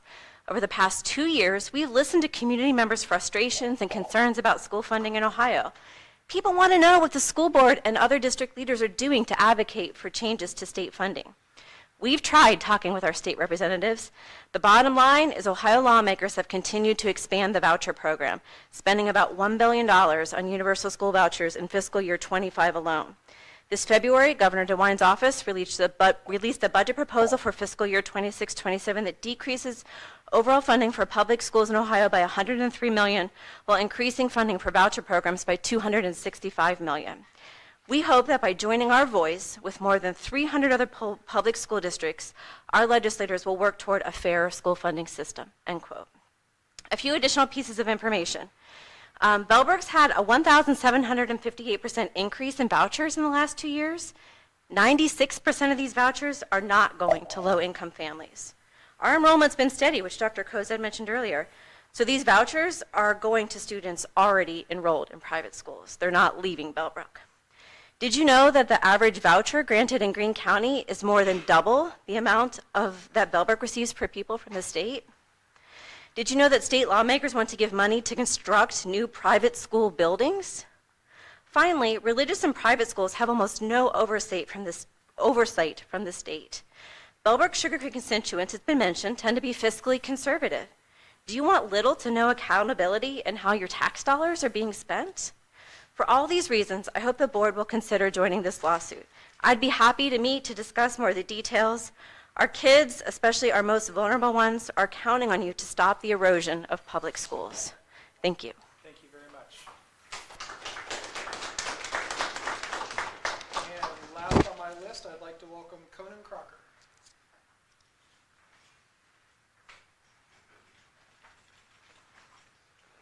Thanks so much for being here. You have 5 minutes. All right, my name's Conan Crocker, and I said Conan. Conan, no worries. Sorry. I'm Conan Crocker. I've lived in Bellbrook since 2004, and my 3 kids, Cayman, Dasha, and Raya, have come up through Bellbrook schools. I own a home, and I pay taxes. I plan to keep living here and to eventually die here. Before coming here tonight, my wife of 31 years informed me that I have a propensity for stubborn single-mindedness that can sometimes anger people. My intent is not to intentionally cause anger. I'm here tonight because I love this community and these kids, and I also feel very strongly about the issues being discussed here tonight. So I have some thoughts on doing the right things for students. Bellbrook has a vision that talks about being better tomorrow than today. Bellbrook has a mission statement about doing the right thing and pursuing excellence. Now we have this new Ohio Parental Bill of Rights law, and there's a lot of new stuff in there, and we can go on and on about the pros and cons of that. But what I want to focus in on is that the school board needs to promptly notify a student's parents of any substantial changes in the student's services, including counseling, monitoring of the student's health, and the ability to provide a safe and supporting learning environment for the student. So that's Ohio law now. And the summary of that is the Ohio law mandates that the school inform the parents of substantial changes, including counseling services, including any request of a student to identify as a gender that does not align with the student's biological sex, and to obtain permission to provide mental or physical health services. Okay? So the Bellbrook policy says that they want to obtain authorization from parents to provide the services and counseling, but also to participate in the gender transition of students, including but not limited to using preferred pronouns for that student. This invasive and draconian Ohio law, as invasive as it is, the school board wants to make it even more so by including the phrasing about requiring parental consent before using preferred pronouns for students. Ohio law does not specify that the board must obtain parental permission for the use of preferred pronouns. This is something that the board seems to want, not what the Ohio legislature wants. This is an unnecessary addition to the wording that prominently displays the board's discomfort with this discussion while does not conform to any portion of the new Ohio law. Regarding the use of pronouns, the vast majority of scientific and medical research concludes that misuse of a person's pronouns can have devastating consequences to the person's psychological state. I have some references here from the National Education Association. When correct names and pronouns are used, statistics show that suicide rates drop and trust and feelings of belongings increase. From WebMD, transgender people aged 15 through 21 showed 71% fewer symptoms of severe depression and anxiety if they were able to use their chosen name. Transgender people who could choose their name were less likely to think about suicide. People who could choose were 65% less likely to attempt suicide. So these numbers are not trivial numbers. Transgender youths already have a higher rate of suicidal thoughts than non-transgender young people. 1 out of 3 transgender youths reported that they've thought about suicide. From healthline.com, misgendering can also be a deliberate act. People who have discriminatory beliefs and ideas about the trans community can use misgendering as a tactic for harassment and bullying. Now, about bullying, Bellbrook has a no bullying policy that says that essentially no student or board member or board employee can bully another student, and it lays out the consequences for that, including firing or some other punishments, or the requesting a board member to resign if that happens. So the Ohio law does not require parents to be, Ohio law requires parents to be informed of a student's preferred pronoun, but not that parents give permission. Ohio law does not require schools to gain permission to use a student's preferred pronoun. Regarding bullying, there's vast research on the harmful effects of misgendering, and doing so is considered a form of bullying. Bellbrook schools already have a bullying and harassment policy in place. Teachers, employees, and students forced by the board to use an incorrect pronoun under this proposed wording would be at risk for being reported for bullying. Board members who bully students by enforcing a usage of their incorrect pronouns would be subject to a request to resign.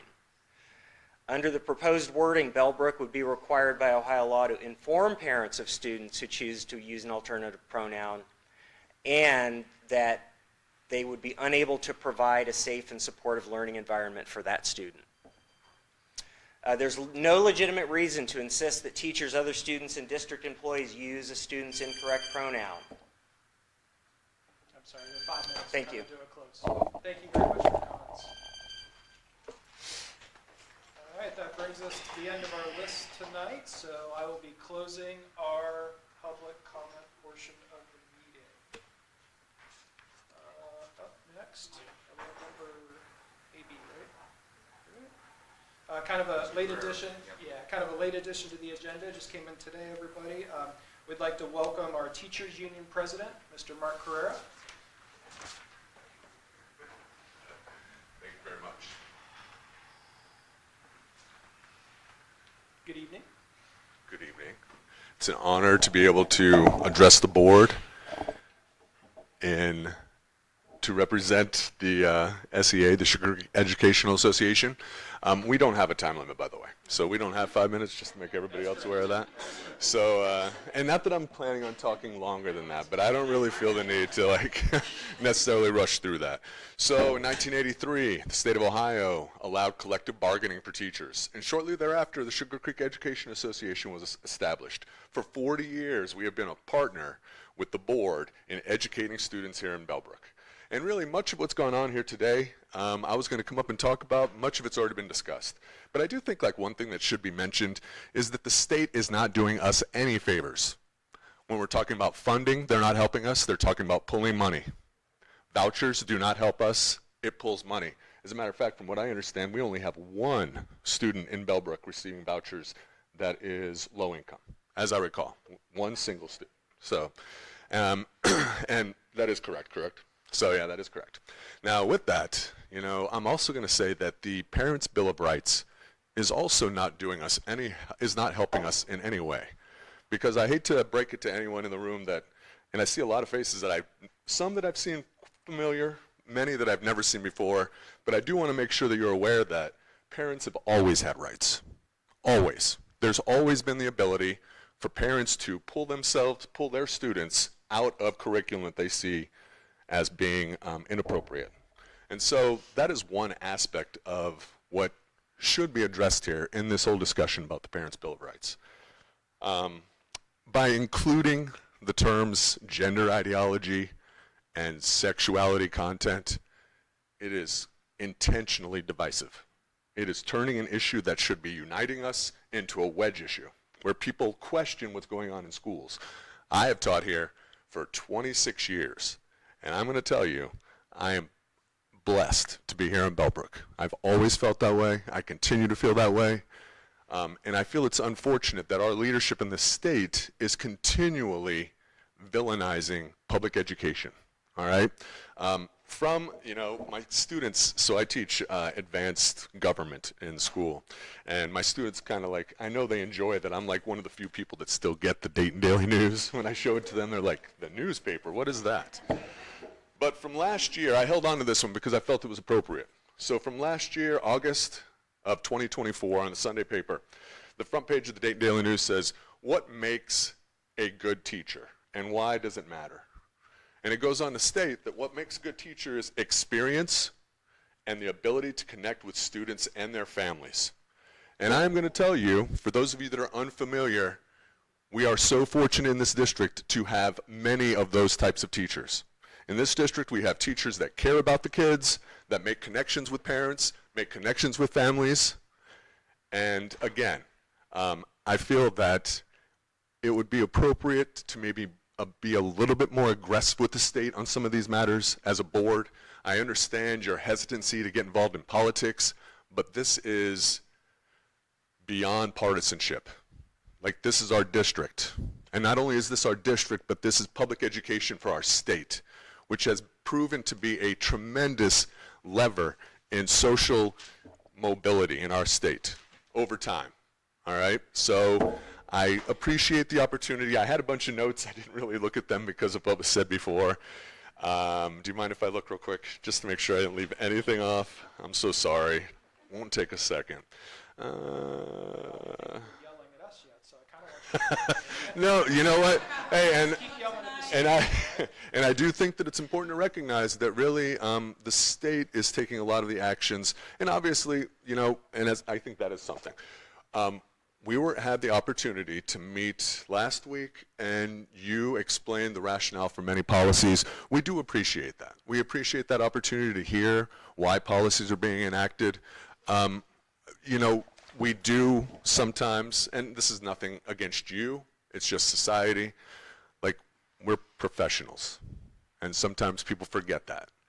We have the best interest of our students at our heart, most of us do, and we would just like to, you know, emphasize that. Many times you definitely do recognize the dedication that teachers here in Bellbrook have, and we definitely appreciate that.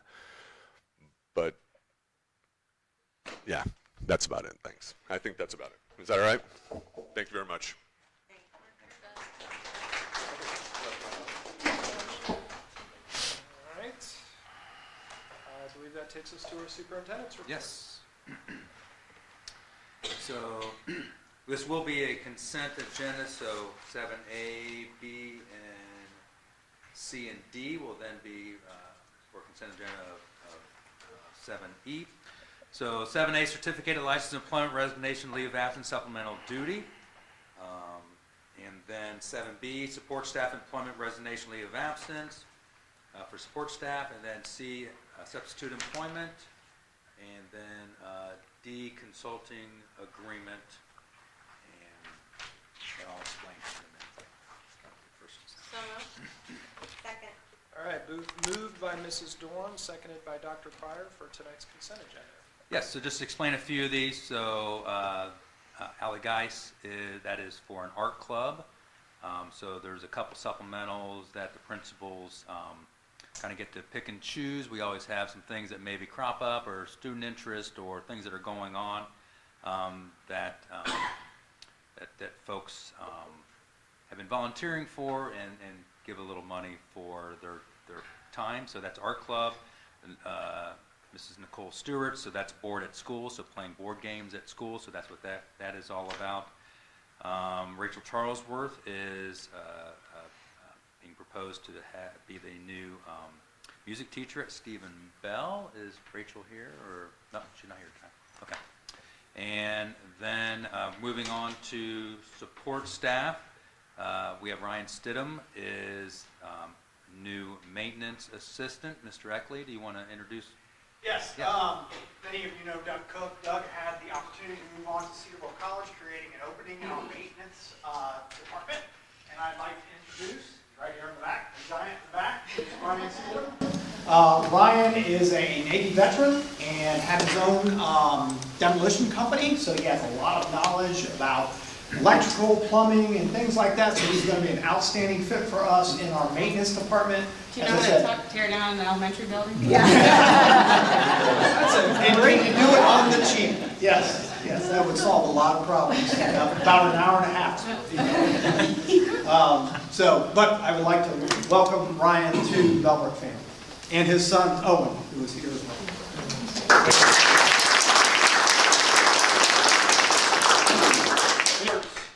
I just want to say thank you for the opportunity, and I think it'll be a fun adventure for everyone. Appreciate you. Welcome. Thanks. Thank you so much for coming tonight. Yeah. That means a lot. Yeah, no problem. And then the consulting, so we have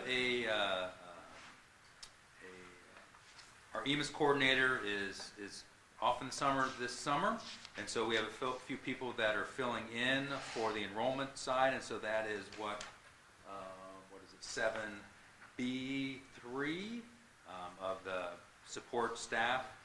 That's what those three folks are helping us with enrollment pieces this summer. And then the consulting agreement is, Mrs. Tyler, she does enrollment, and then is our EMIS coordinator, so they're dealing with the enrollment side. And so we have an EMIS, Karen Wilson used to be the EMIS person at Mavecca, which provides support to 10, 15, 20, 30, 40 school districts for EMIS. So she knows EMIS backwards and forwards, so we are contracting with her to take over those EMIS responsibilities in the summer. So very lucky to get her services. So there's just some explanation of what those particular different pieces are than normal also. And so then at 7E is approval of consent agenda. So we already had a first and a second. Yeah. So moved by Mrs. Dolan, seconded by Dr. Pryor for tonight's consent agenda. Does anybody have any questions? Please call the vote. Mr. Price, Yes. Dr. Pryor, Yes. Mrs. Anderson, Yes. Mrs. Dawn, Yes. Mr. Kinsey. Yes. 5 yeses. Motion passes. Thank you. And then we're on to policy draft revisions, technical changes. So these were all first reads at our last board meeting and are on for second read on this board meeting. How about if I ask, does anybody have any that they want to pull out and talk about singularly? I have 5. You have 5. I have 3. Maybe they're the same. Maybe I heard they 5 might be. first, if Okay. that's okay, and then we'll go to the 3. So I'd like to pull out for separate discussion 8500 food services,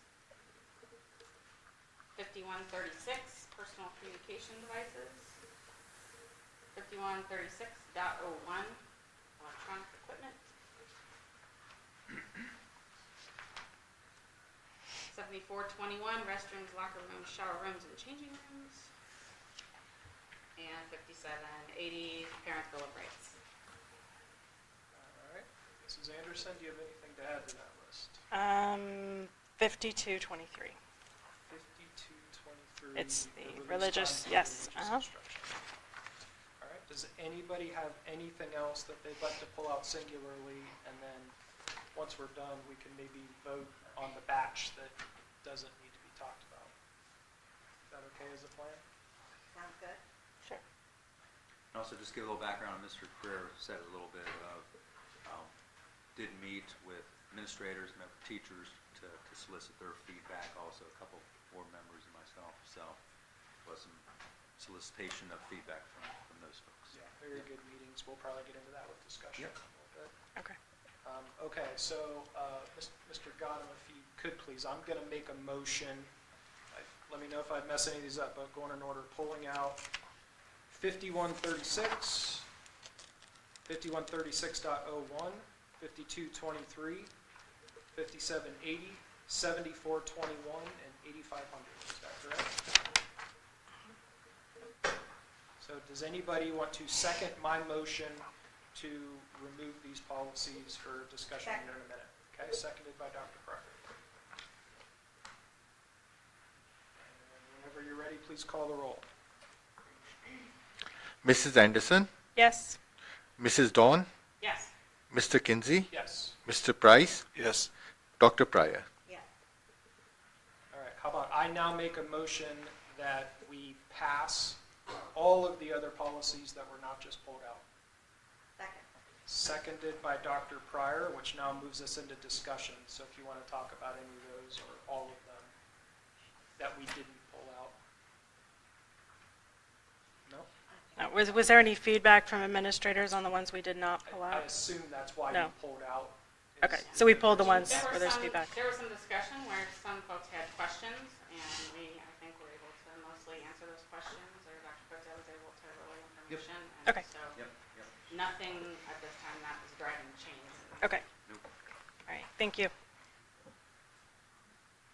Okay, so I moved, and it was seconded by Dr. Pryor to approve all of the policies that were not pulled out for future discussion. Please call the roll. Dr. Pryor, Yes. Mrs. Anderson, Yes. Mrs. Dawn, Yes. Mr. Kinsey, Yes. Mr. Price. Yes. 5 yeses. All right, what do you want to do now? Do you want to start I've with got your some- list? Yes, so that's fine. So just for background, as Dr. Kozad alluded to, Dr. Pryor and I met with a group of the administrators to hear some feedback that they had on some of these policies. Mr. Kinsey and I then met with a representative from the teachers union to hear about some input they had. So a lot of what you're going to hear out of me is kind of results of some of those meetings. Some of those things some things that they wanted, I'm going to motion to change. Other things that were brought up that maybe I'm choosing not to motion for change, I will try to convey to all of you so you can all make your decision. I'll do my best to relay their concerns, even if it's not something I'm advocating.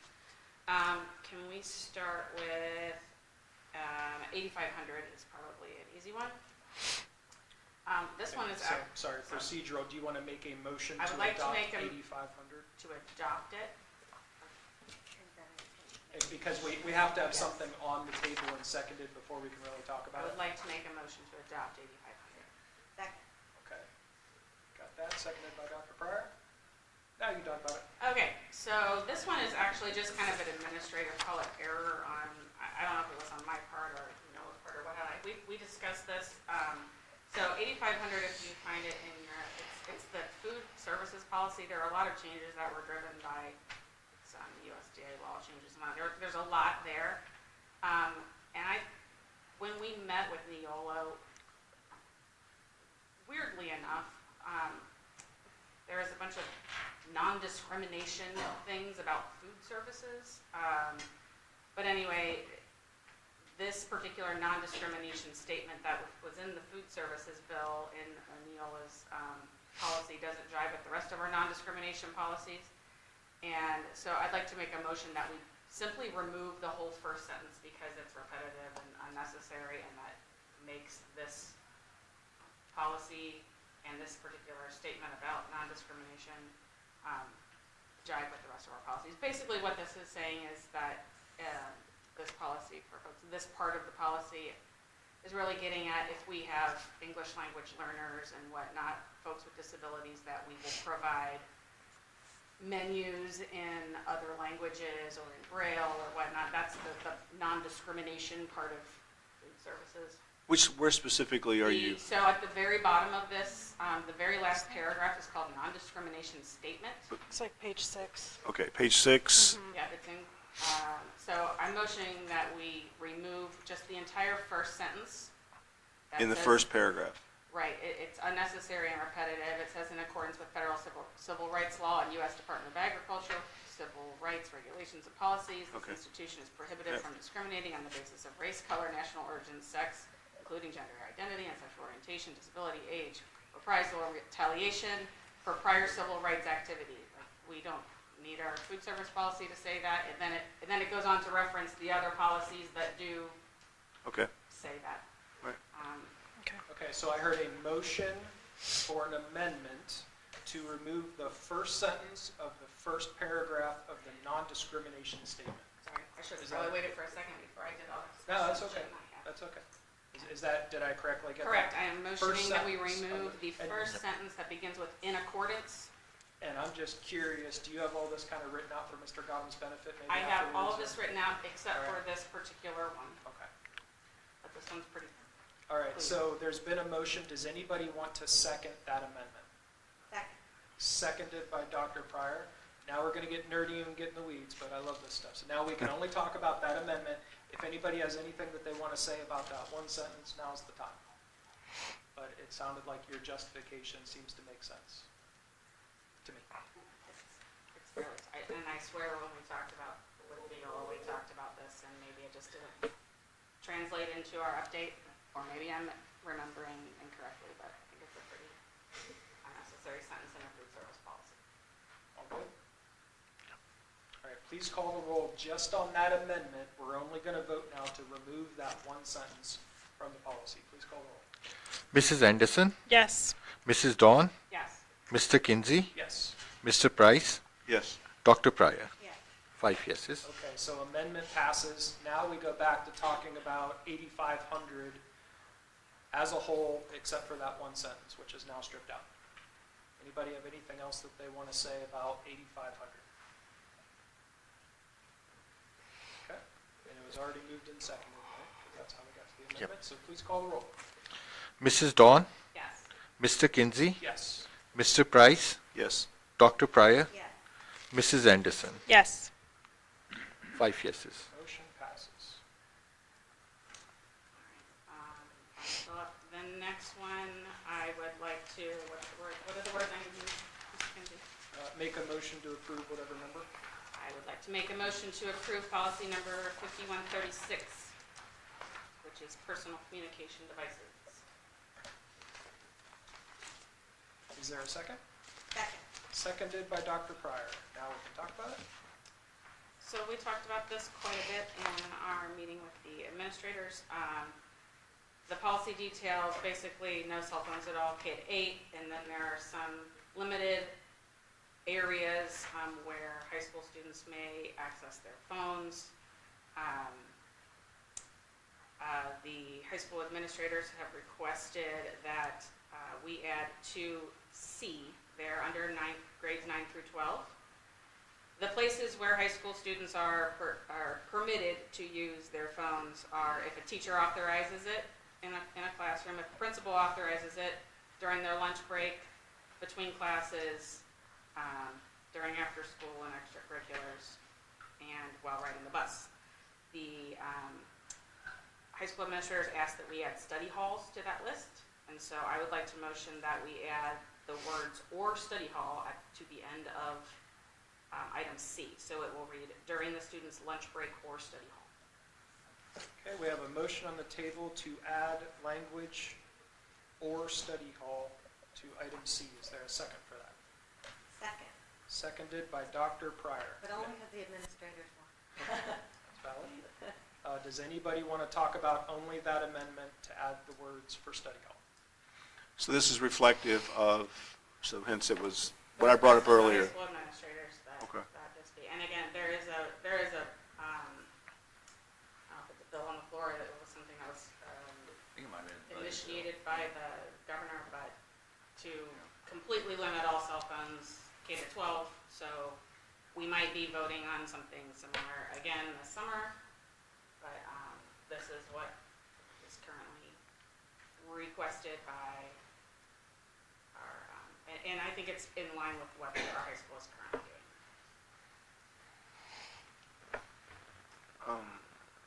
And now that I'm looking at it, I'm wondering if C should, or if it matters, or if anyone thinks it matters, should it read during the student's lunch break and or study hall?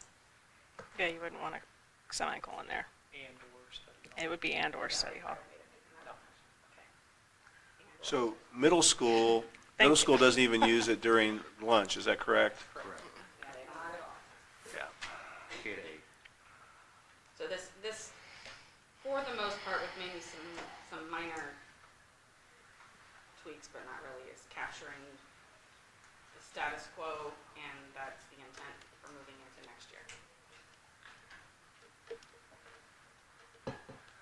I mean, the email that I received from the one parent was really, I guess, convincing, you know, that the same thing that's in the middle school right now, they would like to see, you know, in the high school. By no means am I really trying to push it here. I'm just trying to be a spokesperson for this person who made a point that I thought carried a lot of merit and reflected a apparently what other schools are doing in our district. I think I think it's good that the middle school says no at lunch, because it's so easy for children, just to get in their own little world and not socialize, and especially if you have children that are socially awkward and not able, now they can't make friends, because even if it was somebody that would talk to them, they're so busy on their phone that they just aren't doing that, So I like what's going on at the middle school, but I'm, not really, I guess, motivated to try necessarily to, propagate that over to the high school. But I think it's a conversation worth having, if not in any detail tonight, at some point. And this is our, first iteration of this, at least as far as quantifying the policy like this, I guess. So, yeah, I'm just rambling, but I thought the parent made some good points, and if anything, this is expanding to other areas where it can continue to be a distraction. However, in study hall, they're not talking anyhow. So, and maybe they're looking up something that's helpful to them, for looking for colleges or whatever, So, yeah. Was there any feedback from SEA regarding? Study hall? No. We conveyed to them that the administrators had requested, they had study hall, and I think, at least one teacher there said, yeah, especially on block days, study halls can be up to an hour and a half long, and so there are times when students are, high school teachers do utilize phones in different ways. Some have students submit their homework by taking a photo of their homework. The phones get utilized in kind of a different way. And so this kind of just allows students to have them be put away when learning's going on, but allow them to take them out for 5 minutes at the end of class as a reward, or utilize them to, again, submit homework via a photo. If that's something they're requesting, I am fine supporting. That's where I'm at. I'm okay honoring the request, because I'm pretty darn certain we're all going to be talking about this again in 2 months anyway. Sure. Yeah. Yep. Okay. So any other questions about that one? The policy in general, or just that Just the amendment? Just that the amendment. Okay. Yeah. No. Whether to add and/or study hall to item C. No, that's Okay, so we will now take a vote on the amendment to add and/or study hall to item C. Everybody clear with what we're voting on? All right, please call roll. Mr. Price, Yes. Dr. Pryor, Yes. Mrs. Anderson, Yes. Mrs. Dawn, Yes. Mr. Kinsey. Yes. 5 yeses. All right, so the amendment passes, so now we're back to talking about the entire 5136 policy with the new language included about study hall. Does anybody have anything else they want to say about this one? In grades K through 8, can we talk about that part now? Okay. Sure. Yep, the whole Okay. thing. I got a couple questions, maybe it's the time of year, but where does the DC trip fall in there? Would that be a principal authorized use with the kids being gone for that many days, having a cell phone during the school hours? How would the DC trip fit into that? Okay, because I know parents would really like to be able to track their kid, especially if you have a kid that, like mine, that just doesn't communicate sometimes, just to pop in and say, okay, they're at the Washington Monument, I'm cool, I wasn't sure how that fit, and I don't want us to exclude that.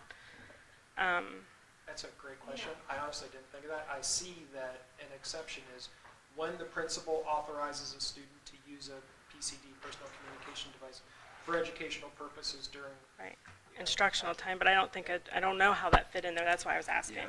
B says during school-related events or functions, after-school activities, extracurricular activities. It doesn't say the field trip, so I was just Yeah. I was just wondering. I can talk with Mrs. Hill, maybe they've already covered that, and I'm Okay. just not aware of how that has been. My son's going on the Okay. DC trip, and they're allowed to bring their phones Right. and have their phones. Right, so I just wasn't sure if allowing them would be in conflict with the policy. I just want to make sure we're Well, good. the principal's allowed to authorize it. Yeah, Okay. principal's allowed to authorize it. Right, for educational purposes, though, so it The whole trip is an educational So we're trip. okay. Well, okay, I just want to be sure that there's not going to be an DC is very issue. educational, yes. Yes. And of course, there are kids who are allowed to have their phones all the time for health reasons, and for Right. instance, Mhm. like one diabetic. and they Which have is their included, phone, they have yes. sugar all the Right.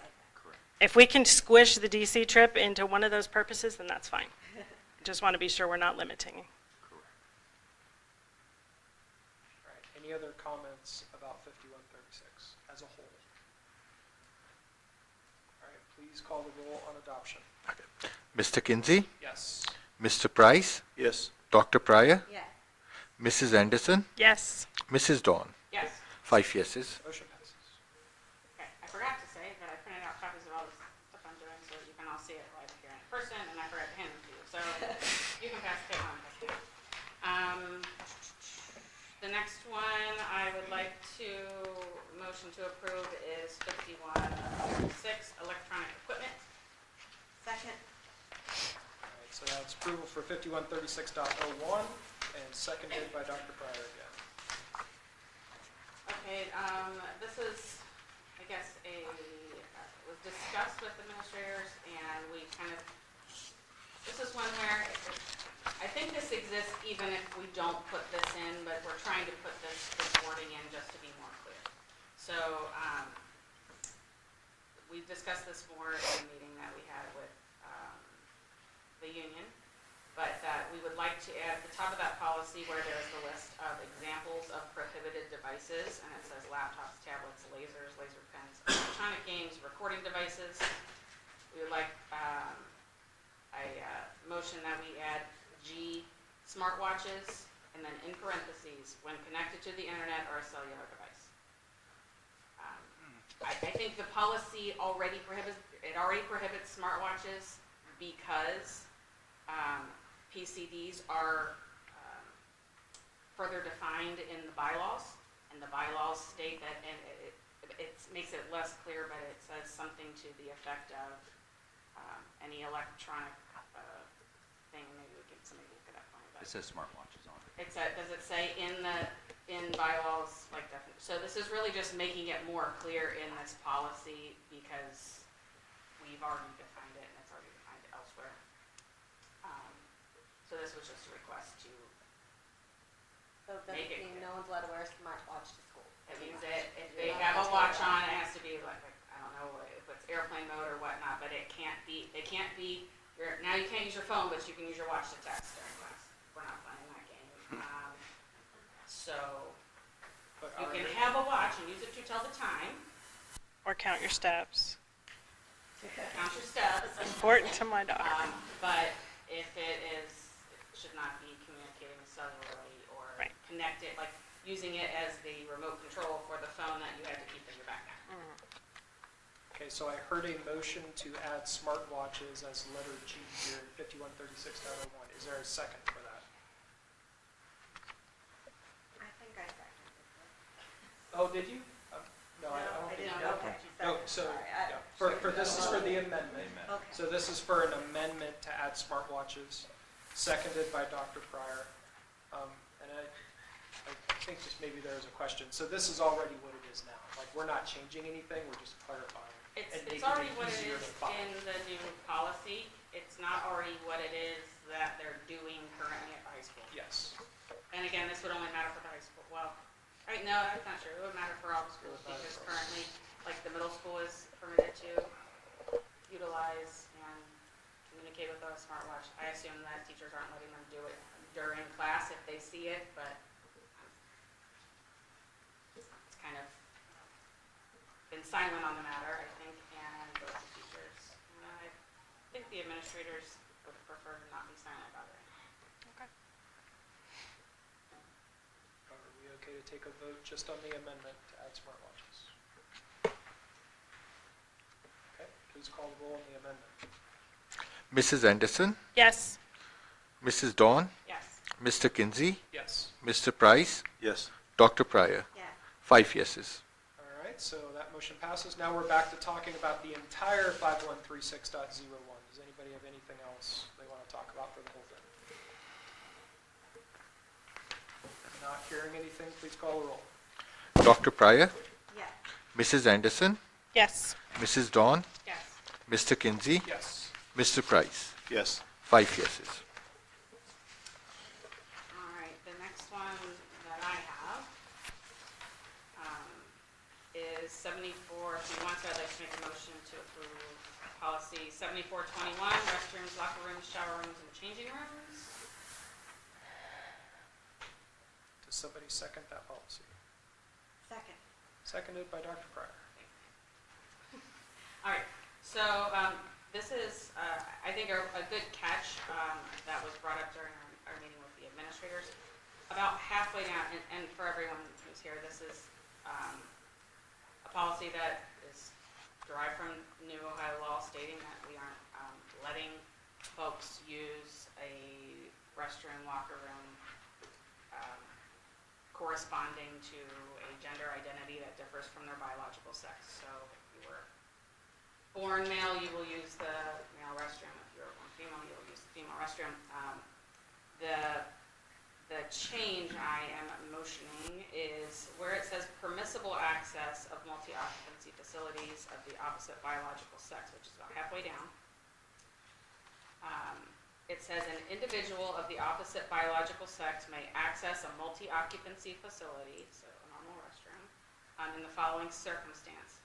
And it goes on to kind of things that totally make sense. If you're going in there to help someone who is having a legitimate emergency, if it is your job to, if you are the custodian that has to clean the restroom, you know, those kind of things that are pretty common sense.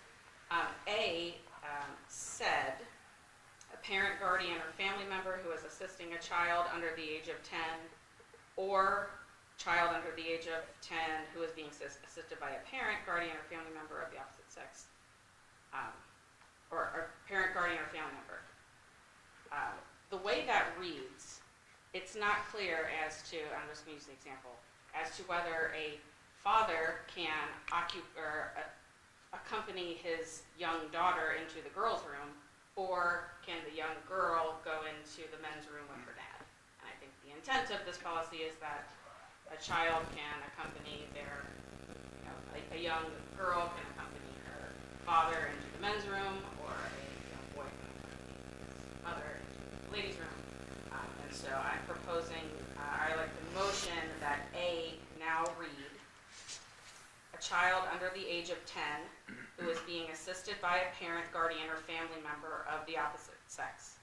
And then in parentheses, in this circumstance, the child, not the assisting adult, may utilize the cross-sex facility. Yeah. I mean, that was a good catch by one of our administrators. But this sounds like it could be used in a weird way. So. Okay, somebody move for an amendment. Is there a second? Second. Thank you, Dr. Pryor. Okay, questions just about the amendment? Changing the language, it's right in front of you. Good explanation. Certainly seems to be the intent. Anybody else?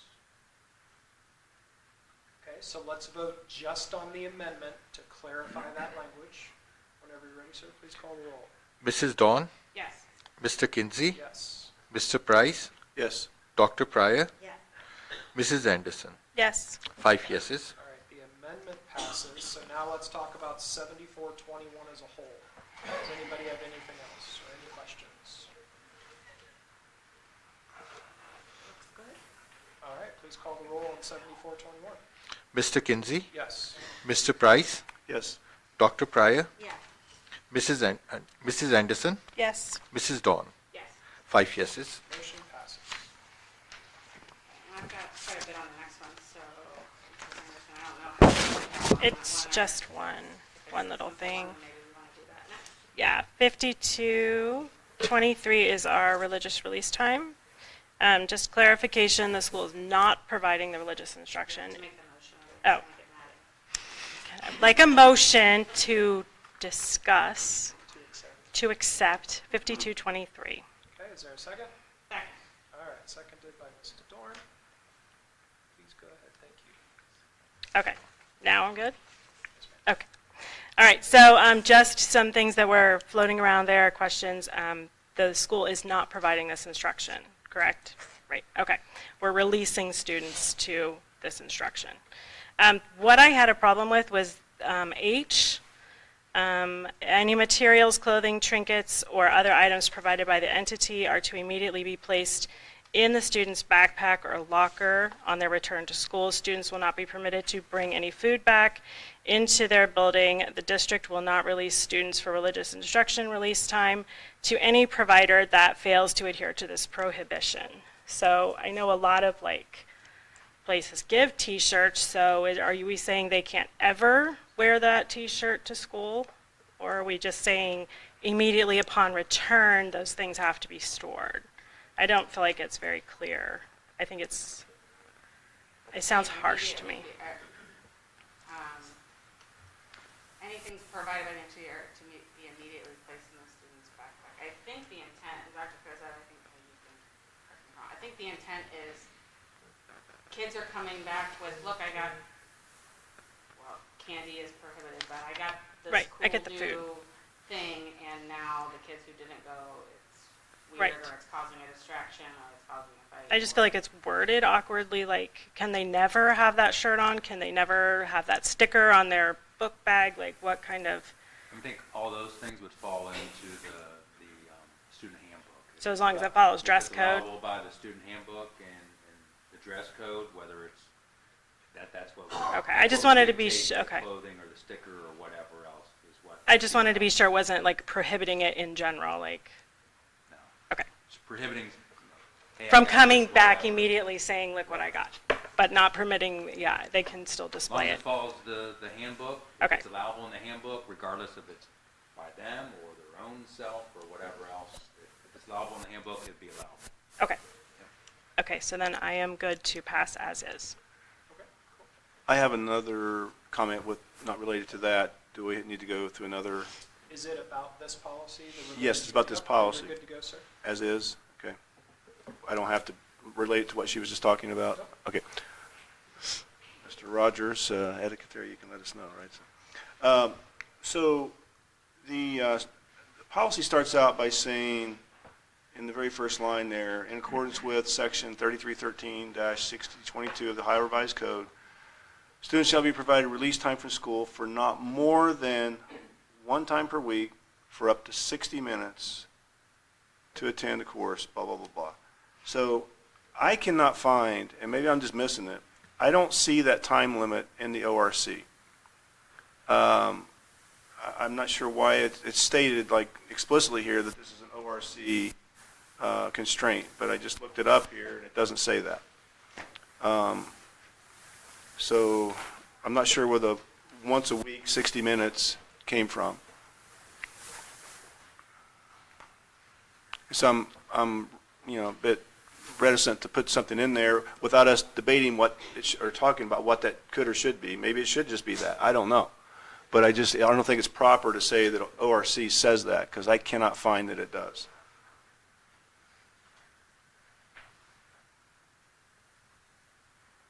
Pretty quiet. Yeah, I didn't So- find that either. Yeah, I I'm read trying to- it all, and it said you have to develop a policy Right. that students can go have, religious ed, and it didn't seem to give, Right. you know, So I would any say, specific. yeah, I'm sorry. Go ahead, yeah. Just, I think it says, and again, maybe it's words, in accordance with, it doesn't say in that section.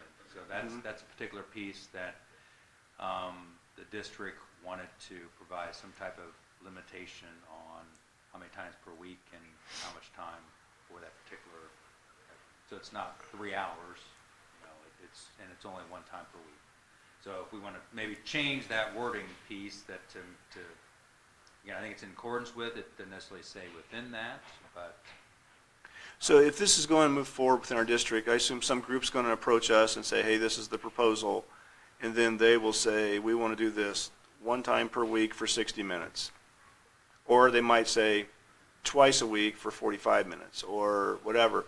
And then we could debate at that time and decide whether we would agree with the proposed time allocation, right? I mean, is that what we could do? Or, I mean, right now, it's pretty explicit that we're going to limit ourselves to one time per week and 60 minutes. And I'm a little reluctant to do that until I, get an actual proposal about what's being proposed, for an actual program. I would think the proposal would need to follow whatever the policy is, rather than making exceptions for each particular entity. That could get, then we're, I don't say negotiating with each particular entity, and so the later in here, the challenge with that is if one particular group is 1 time a week, one particular group is 2 times a week, is it at different times and the same time? And so trying to be in accordance with the law, but also trying to provide some structure and some limitations on the disruption during the school day also. But we could make it a consistent policy, if 3 groups approach us, well, we're going to determine that we're going to allow at most, 1 time per week for 60 minutes or 2 30-minute periods, just to make it, a better, maybe a clearer example. I agree it should be consistent across any groups. I'm just reluctant to be, explicit here that it can only be this amount of times for this period of time. Well, it kind of goes within that. So later in the policy, it says, students shall not be, I'm on second page here after age. Students shall not be excused from core curriculum subject areas course to attend release time instruction. All classes are considered core curricular except lunch and recess.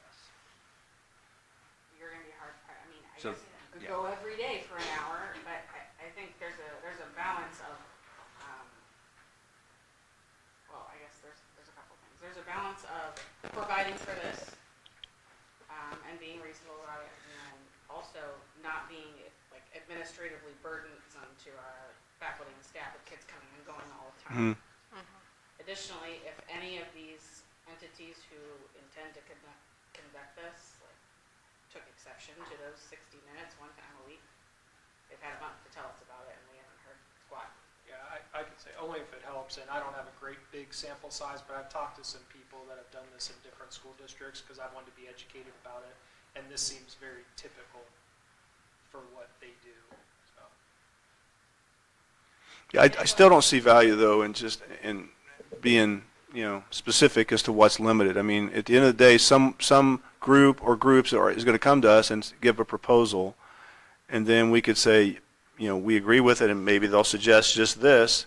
And if one group does that, we need to apply that same standard to any other groups. But I just think it's not necessary to constrain ourselves because we don't know how this is going to be proposed, if it is going to be proposed, and so I just don't think it's necessary to, restrict ourselves here, and just by policy. So we could still do exactly the same thing when it comes before us for approval. I just don't like have hands tied.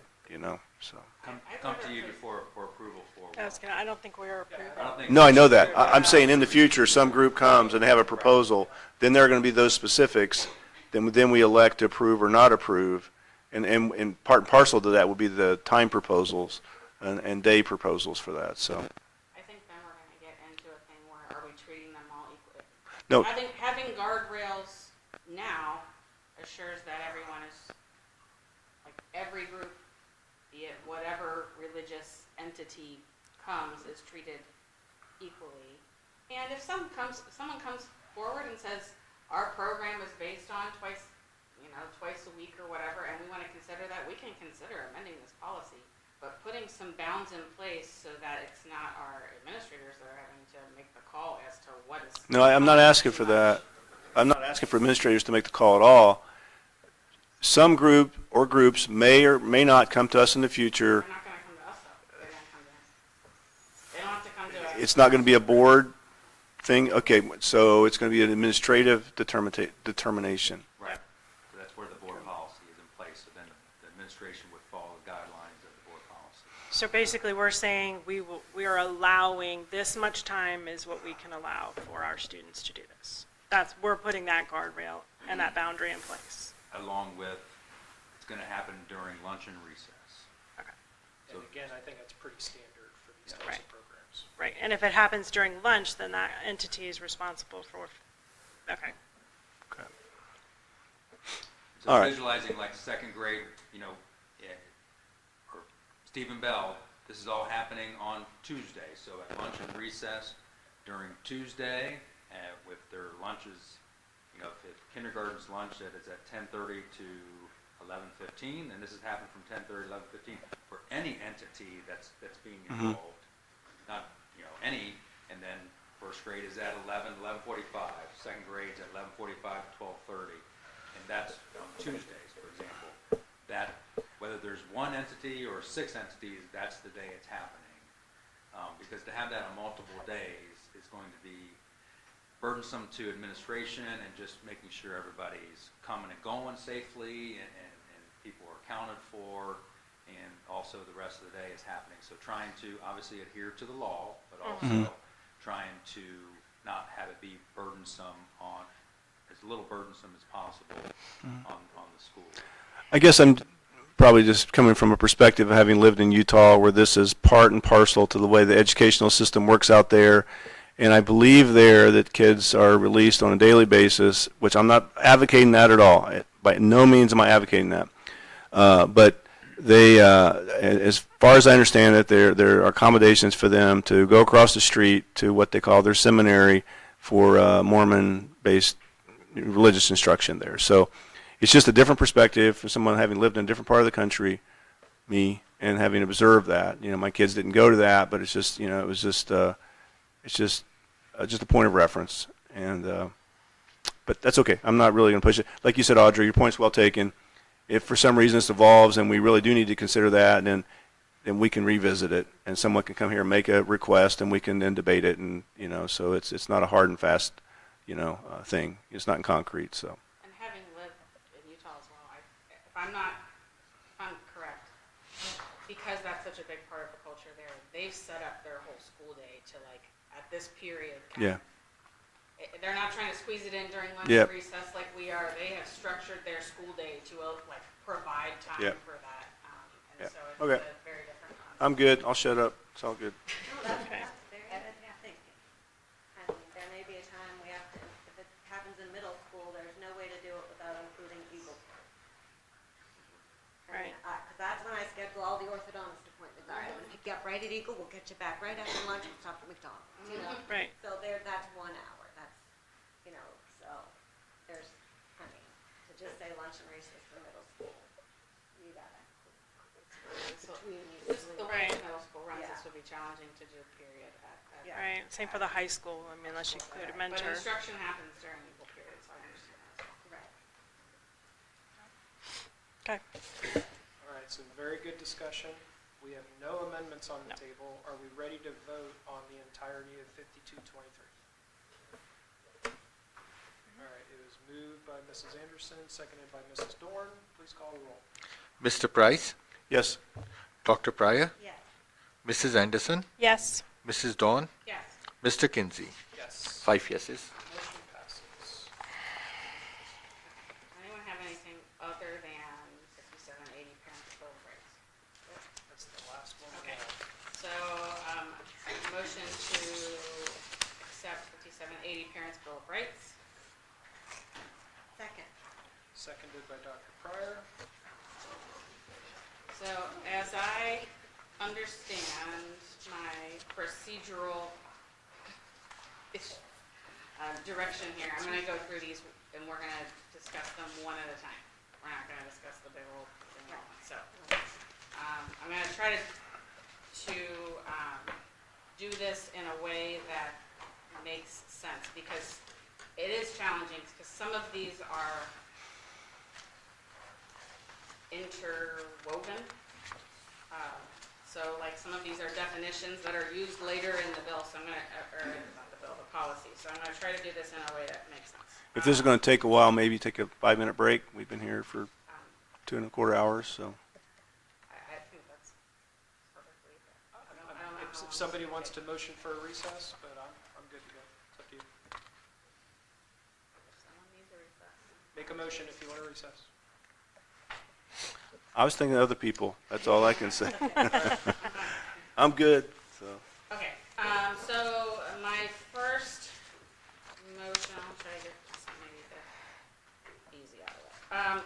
I'd like to motion to add a I'm going to go to the bottom of the page for those of you who I've given the, I'm going to go to the bottom of the front page. I'd like to motion to add a sentence to the end of the paragraph there. That's the paragraph that begins with the words prior to providing. I'd like to make a motion to add the following sentence to the end of that paragraph. This paragraph is talking about having prior written consent to, or parents providing written consent to learn certain things or have access to certain things for sexuality content specifically, all right? I'm going to add the sentence, at the high school level, and this is something that was brought up during our meeting with administrators that they requested, and it makes sense to me, and I'll explain why. At the high school level, elective psychology, AP psychology, sociology, and college credit plus courses may include reference to gender ideology topics. This will be identified in the course catalog prior to student registration, and students enrolling in these courses cannot opt out of this curriculum. So somebody else has to second that. I'm trying to track where you are. So at the very bottom of the page 5780, there's a red highlighted couple sentences near the very bottom of the page. At the high school level, elective psychology, AP psychology. Okay. Do you see that? All right, so it's not, okay, got it. It's not on the Chromebook because this Okay, I was just looking at the bottom of the Reference page. the Okay. paper. So on the paper I gave Are you. there any more of these copies left for Dr. President? Or did we use them all? Yeah, I have tons of them. I print copies of it. So for your reference, the paper that I gave all of you, the black type is what was proposed. Red are things that I intend to motion. We need a second, correct, Mike? Yes, before we go any further, does anybody want to second the addition of this language? Second. Okay, seconded by Dr. Pryor. Now we can talk about that amendment. All right, so the rationale that the administrators brought up is when we're talking about gender ideology, things like gender dysphoria, those topics may be addressed when we are learning about psychology, psychological disorders, and then specifically college credit plus courses are taught by local universities, and we have no control over what they do or say. These are not that they teach whether that is true or false, but they are presented in those courses as, part of the curriculum that gets discussed. For like in a psychology course, they discuss that. I think not rather briefly, but it is part of the course. But to make sure that parents know that prior to, and these are electives, so no kid has to take this. So it's kind of like saying, we're going to tell you that this is in there, but if you elect to take, these courses, then you are electing to take these courses. So That's the rationale. notably, it says at the high school level, correct? Correct. No, these courses are not offered anywhere Okay. but at the high school level. All right, so I guess finish the discussion, and I don't know if it leads into another element within this very section. So, So I certainly think that's reasonable. If you're taking AP psychology, there's, gonna be some content that, we don't want in the 4th grade, and yet that's just how it is.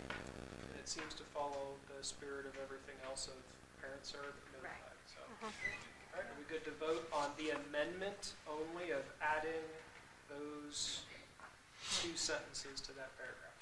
Yes? Yep. All right, please call the roll on just the amendment. Dr. Pryor, Yes. Mrs. Anderson, Yes. Mrs. Dawn, Yes. Mr. Kinsey, Yes. Mr. Price. yes. 5 yeses. All right, so that's a good thing. We helped out some teachers. Okay. So, to jump up to the top, we'll just go straight to the definition of gender ideology is something that we've had folks from the call for, that folks wanted those words defined from the podium at our last meeting and in both meetings. That the law, let me just make a motion and then we can discuss. So I would like to motion that the term gender ideology, the definition of the term gender ideology be added. Gender ideology is the concept that people can be of a gender or have a gender identity that does not correspond to their biological sex. That is my motion. Does anybody second that? Second? Seconded by Mrs. Anderson. Okay. Okay, so I'm happy to go on the record that I agree with the intent of this law and the spirit of this law. I do not love a lot of the language that they included in the law, in that they used a lot of words and never defined them, and it kind of left it really ambiguous on what does that mean. Yes. And so, I think everyone recognizes that there is a need to define gender ideology. So there were folks who had, again, spoke from the podium, and we had these conversations that gender ideology could mean everything, all the way from, does it mean homosexuality? Does it mean transgenderism? Does it mean, is this going to prohibit us from discussing gender roles when we're learning about historical events like the women's suffrage movement? Like, so what does that mean, right?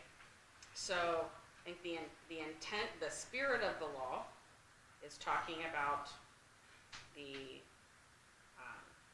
transition of children and their parents being informed of that, all right? So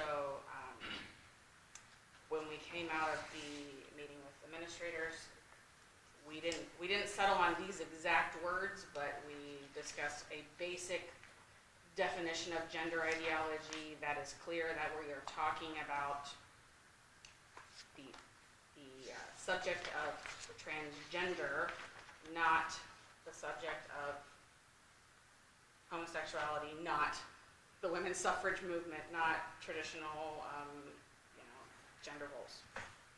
So that's the intent here, is to define gender ideology, and I'll read it again. The concept that people can be of a gender or have a gender identity that does not correspond to their biological sex. That's just the definition of gender ideology as we are interpreting it. I mean, I agree with that. I mean, when I first started looking at these policies, and I went and looked extensively at the law as written and everything else, it just leapt out at me. And we received correspondence. I received correspondence as well from at least 2 citizens of the community saying, hey, this is not defined. So what does that mean? So I think it's compelling to define, if you're going to use terms, to define them. And they did, in the context of sexuality content, they certainly defined that, but they put words within it that they didn't define. So I think that's, I think having a definition is reasonable and I think necessary, frankly. And I should say, I did share of the motions that I'm making here, I did share them with Tabitha, our lawyer, and she's not in a position to approve or disapprove, but she did verify that nothing I'm motioning here runs afoul of the law. Any other commentary on that definition of gender ideology? All right, I'm sorry. No, I was just gonna say, I made up 47 definitions of gender ideology. That seems like a good one. Yeah, it's pretty simple. It's very simple. All right, so we are going to call the roll only on the amendment to add that definition of gender ideology into this policy. Is everybody clear that we're only voting on that? All right, please call the roll. Mrs. Anderson, Yes. Mrs. Dawn, Yes. Mr. Kinsey, Yes. Mr. Price, Yes. Dr. Pryor. Yes. 5 yeses. All right, that amendment passes. We're back to talking about the whole thing. Okay. Now, Mr. Kinsey, parliamentarian, would you recommend, or you think it's easier to capture if I make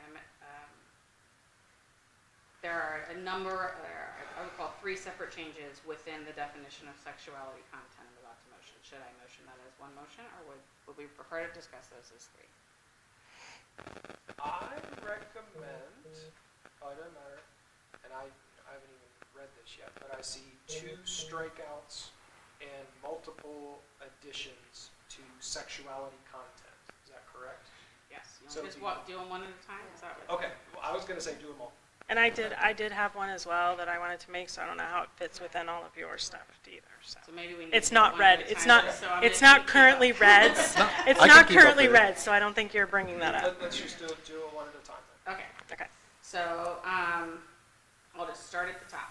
All right, so I'd like to make a motion that, let's call it the first sentence of the definition of sexuality content be amended to read, sexuality content means any oral or written instruction, books, materials, presentations, videos, images, or descriptions of any sort that include sexual concepts, open parentheses, inherently private sexual acts or sexual intercourse in any form. Strikes out the term sexual acts and then says or gender ideology. I second that amendment. Okay. Let me explain to you what's going on here. So, the law reads descriptions of any sort that includes sexual concepts or gender ideology. That's what the law says. We all agree, I think, we all agree that sexual concepts, what does that mean? And that was brought up, I think, at both meetings that we had, and as well as, I think, folks talked about that from the podium last week. So what is a sexual concept? Is Romeo and Juliet kissing on the balcony scene a sexual concept? All the way to the other far end of that spectrum. So, our proposed policy had added the words sexual acts, I think, to try to better define, but it still left sexual concepts there, and so sexual concepts was still not defined, and it just made it awkward. So my intent here is to, rather than add sexual acts, again, the previous one said sexual concepts, sexual acts, or gender ideology, rather use that terminology or to help define what sexual concepts are. So this would define a sexual concept is an inherently private sexual act or sexual intercourse in any form. So I think that makes it pretty clear. A lot of teachers, or a lot of folks we heard from just in general, where is the line from kids can read about Romeo and Juliet kissing or holding hands or making out in the back seat all the way up to things that are much more graphic, right? To me, inherently private sexual acts says if you would make out with your girlfriend at a school dance, that's not inherently private. If you would make out on a park bench, that's not inherently private. Other things happen behind closed doors, and if you did them not in a private setting, our friendly police officer would have an issue with it. So that's the intent, to try to say it's okay for teachers to talk about folks holding, or read literature, or present books in their classroom about people holding hands, and still age appropriate, still counts, but when we're talking about this sexuality content and how this definition gets used later, we're talking about private things. We are not talking about kissing, hugging, and holding hands. All right, that amendment has been moved and seconded. Anybody else have any comments on it? I think it captures it very nicely. Not talking about holding hands. Yeah, it does. That's very good. Mhm. Would it capture, like, some books a book I found in middle school that talks about Minnie Mouse using a baguette as a dildo? Like, would that be To me, that's an inherently That would be private. inherently private. Anything you can get arrested for doing in public probably Okay, would I fall like under that. this. I I mean, Inherently private, but, yeah. And I was trying to avoid saying those kind of words. Sorry. But that's kind of the It's so late, things that everyone's going to bed. only happen behind closed doors. just gotta be clear. Any other questions or clarification on that amendment? All right, please call the roll, Mr. Godum, on adding that elaboration around sexual concepts, removing sexual acts. Mrs. Dawn, Yes. Mr. Kinsey, Yes. Mr. Price, Yes. Dr. Pryor, Yes. Mrs. Anderson. Yes. 5 yeses. Okay, my next motion jumps down within that same definition to item C. I motion that we change item C to read incidental references to sexual concepts or gender ideology made during class participation that are brief and unplanned. Second. All right, been moved and seconded. Discussion. We've also had a number of, this has come up a few times, what is an incidental reference? There are some questions by some folks during last meeting about what is an incidental reference? Is it just talking about it just a little bit? Is it just one paragraph in a 30-paragraph book? Is it, a brief, is it one little picture in a pamphlet? What is it?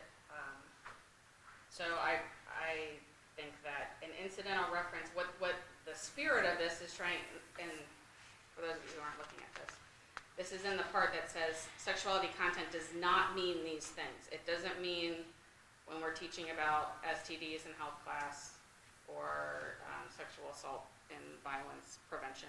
It doesn't mean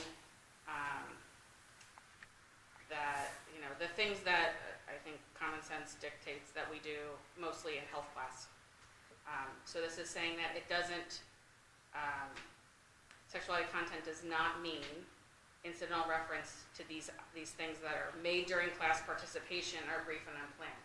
So if a student brings something up and it happens and it's brief and okay, it's addressed and then we move on, that's what we're talking about.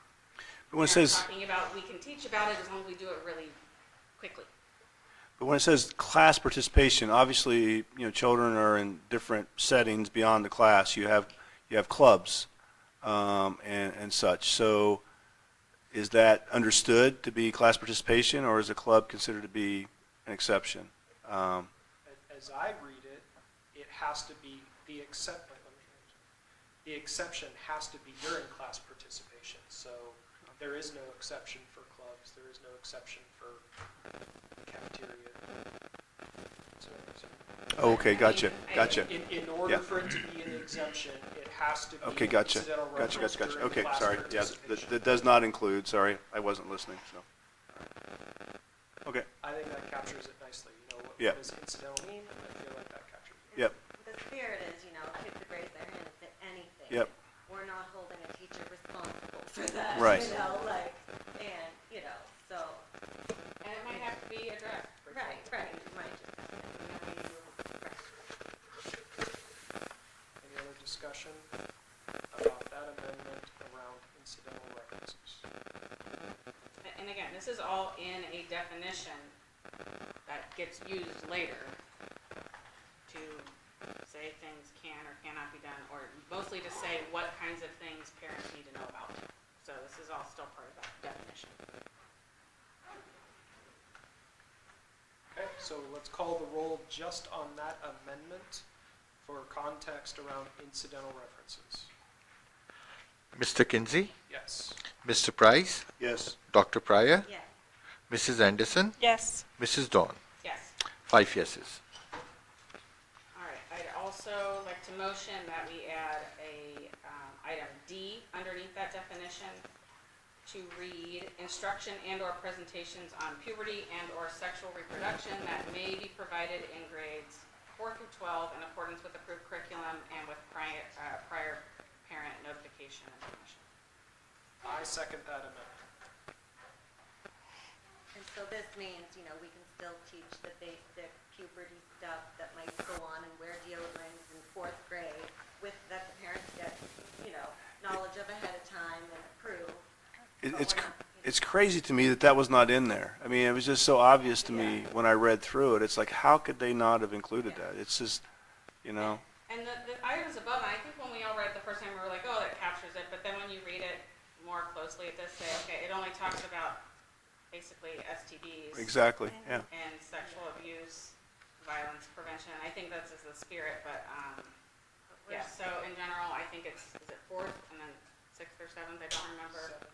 And then 7th, and then high school health class that they can take at any time has a graduated learn about your own body and changes that are going to happen, and then learn about, call it the sexual reproductive system in 7th grade, and then health gets into more birds and bees, but we have always done that, and parents get the routine of you're in 4th informed in advance. Here's the video your kids are gonna watch. You can opt out if you want to. I think everyone's pretty used to that process. Very good exemption, because it's been going on for decades. I think that video was made in like 1978, and I say that very flatly. 'Cause you saw it? Because it means it's very age appropriate. And I like things that are made. All right, so it has been moved and seconded to add an exemption, letter D, under sexuality content, to add, to allow for instruction presentations on puberty or sexual reproduction. Who seconded it? I missed it, I'm sorry. I seconded it. Okay, thank you. At least that's what I wrote down. Okay, ready for me? Yes, please call the roll. Mr. Price? Yes. Dr. Pryor? Yes. Mrs. Anderson? Yes. Mrs. Dawn? Yes. Mr. Kinsey? Yes. 5 yeses. So we're back to talking about the overall. Yes, we are. So Okay, there are two I things. did have an amendment. Oh, sorry, you Okay. have one in there, Okay. go ahead. That's okay. I have concern. I would like to make a motion to discuss the grades that we're talking about. We're currently at kindergarten through 6. I would like to make a motion to discuss and amend that to K to 8.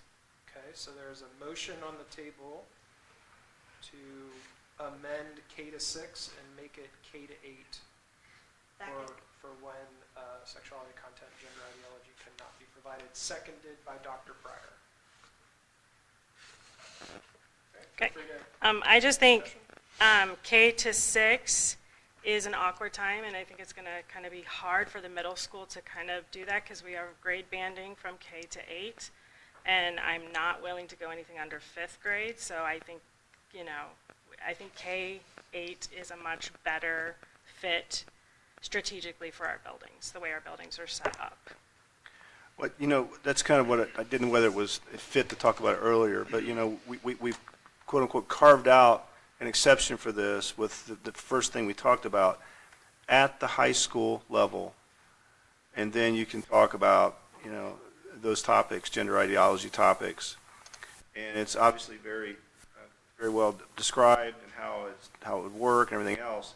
So what about that year 7 and 8, So we And I can't talk think about that- K through 6, so 7 and 8, it's like, where are they? Yeah, I think this brings that in line. Yeah, so they don't have access to those classes where it's explicitly or specifically authorized, approved as part of policy to talk about it. So it makes complete sense to me that what you're saying would extend to that age group, 6, 7, 8. And there's also the practicality of how's this dealt with at the middle school level when you have, those ages mixed in the same building, so. Yeah, and I know several of our speakers at the podium asked for more clarification on that, given our grade bandings, so. So, yeah, what honestly, I was just about to say is there are a couple of things that administrators and teachers brought up that I didn't intend to motion either because I disagree or just don't feel very strongly about it, but I did want to relay what they shared. So, there was a really strong opinion, particularly from the administrators, that we not stick with the 6.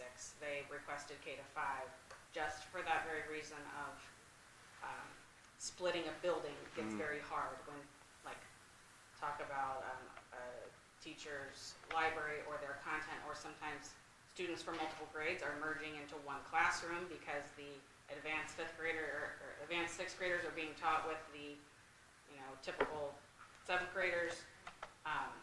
So it becomes very just logistically challenging. But teachers teach multiple grade levels in a day, it becomes challenging, and they requested K to 5 so as to not split buildings. I think it's important to note at the time that they said K to 5, we didn't have this same definition of sexuality content. So where this comes in is where it's saying the board will ensure that any sexuality content is age appropriate and developmentally appropriate for the student regardless of grade level. The board will not permit sexuality content in grades kindergarten through 6 is what it currently reads. So can't have it, okay? We had a different definition of what sexuality content was Right, and at that point in time. Right, and based on our new definition that we came up with, I do not feel that it should go below 6th grade. So yeah, I understand the K to 5 intent. Now that, I mean, sexuality content is being defined as descriptions of any sort that includes sexual concepts, inherently private sexual acts or sexual intercourse in any form. It's hard to make a case for needing to discuss those topics anywhere below the high school level, or even provide just access to materials that contain those, that info. So again, most of that conversation is surrounded on just the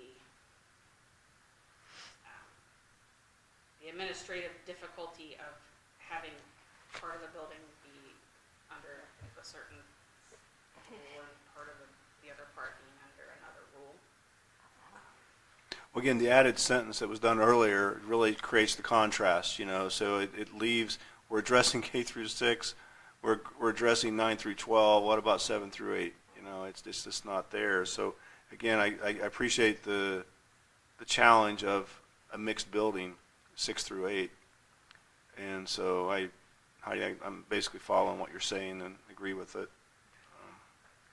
I would have been fine with K to 6, and what made sense to me at our last meeting was, okay, we all know what PG-13 means. That's usually 7th grade is 13, so anything below PG-13 would be 6th grade below.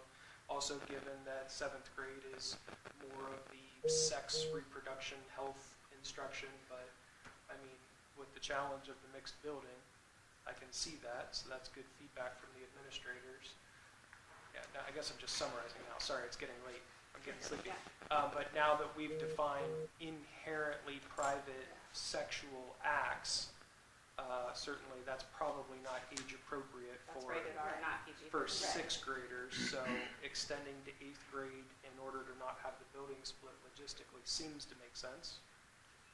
Yeah. I mean, I think the definition of sexuality content that we just arrived at is more of an R-rated definition than a PG-13 definition. Yeah. Okay, so there's a motion on the table by Mrs. Anderson. It was seconded by Dr. Pryor to change the language of K to 6 to K to 8. Please call the roll. Dr. Pryor, Yes. Mrs. Anderson, Yes. Mrs. Dawn, Yes. Mr. Kinsey, Yes. Mrs. Bright, Mr. Bright, sorry. Yes. 5 yeses. And so we're back to talking about the overall policy. The entire policy. So one other thing that came up during the meeting, particularly with the administrators, was the concept of, if we go down right below where we just switched 6 to 8, that paragraph there references opt-in versus opt-out. As far as, yes, we have to tell, so now that you just did that, that kind of even changes the lens we look at this through. When you're talking about sexuality content, right? So now what we just defined is that kind of rated R stuff. Now it says that we're not going to have it all below 8th grade. And at the high school, it requires parental notification / approval. So, and this is a totally understandable perspective, is that when our current policy is saying parents have to opt in, i.e. we have to have positive confirmation that parents want their kid to learn that, versus, hey, we're doing this, let us know if you don't want your kid to learn this. And the administrators strongly would prefer that to be an opt-out. My personal take on that is I totally understand that, and I would be fine with an opt-out if there was a way to at least get acknowledgement that the parent saw the notification. Yeah, that was my question. You saw it, you got the read receipt, and now you have chosen not to act. Right. Do we know how parents would be notified? I mean, is this going to be an email? I know that's in the weeds, but it makes a difference. So Dr. Kozad and I discussed the other day,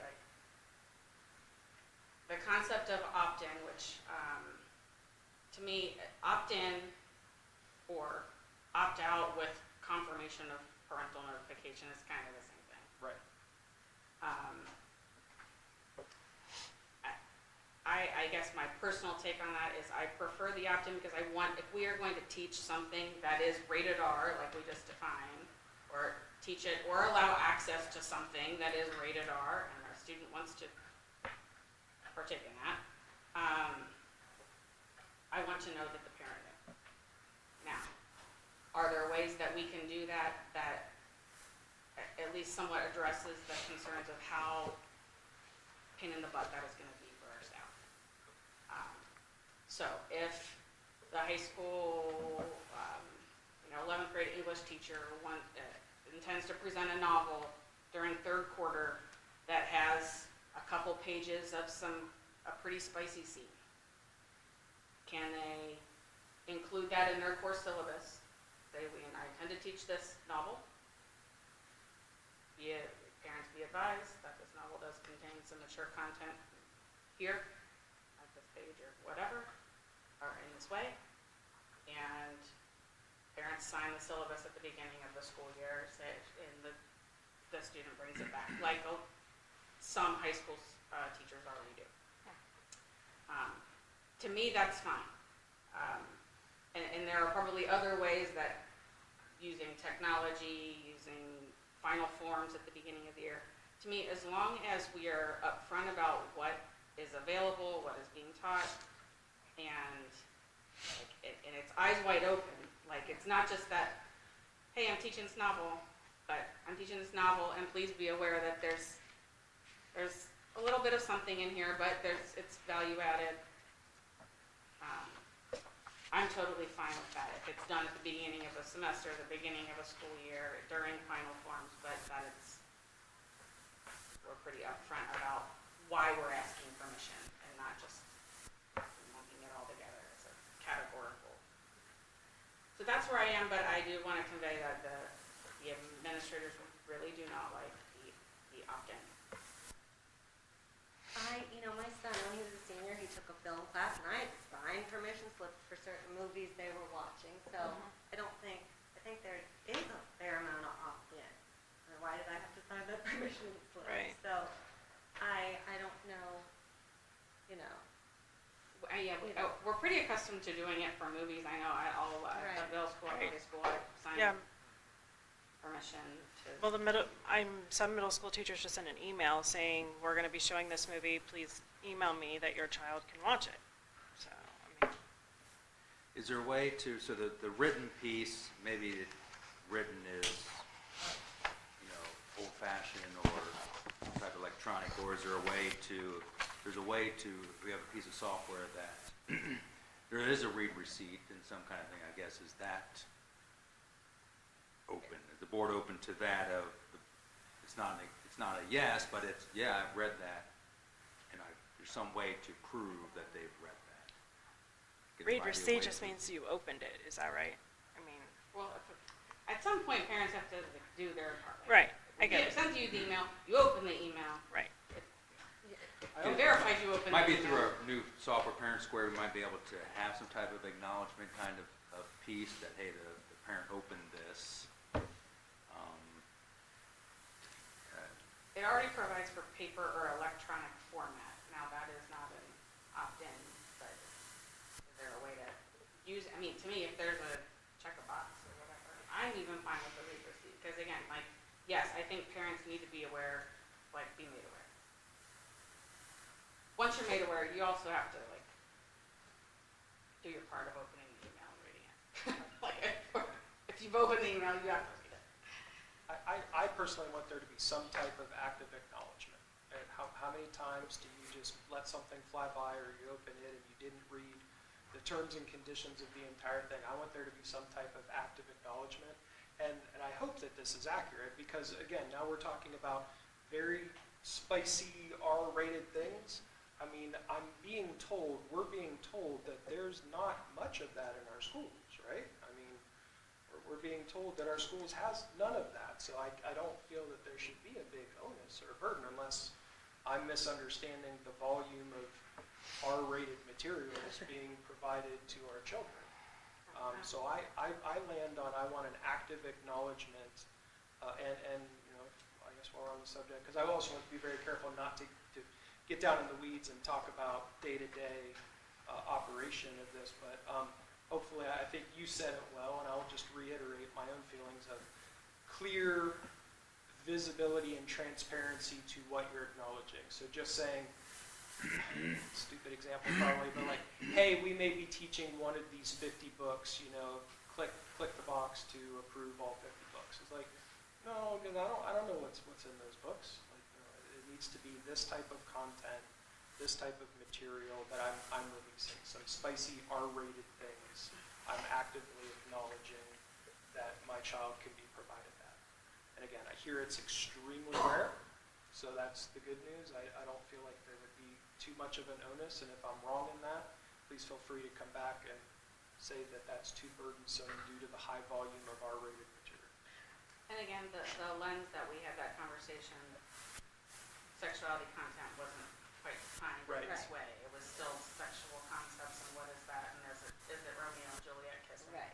That makes sense. Whatever, so it could, that could have been, you know, quite common, I guess, if we were defining this in some other way.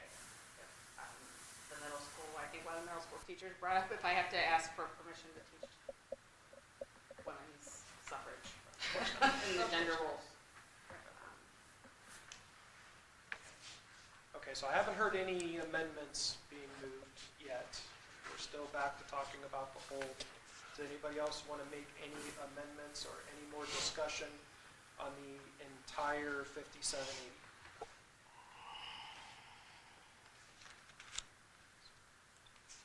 Okay. I believe I have counted 6 passed amendments, Mr. Godham, is that correct?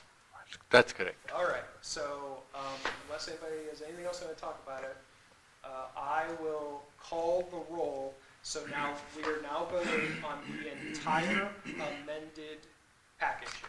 So the entire 5780, which includes all 6 amendments that were previously passed.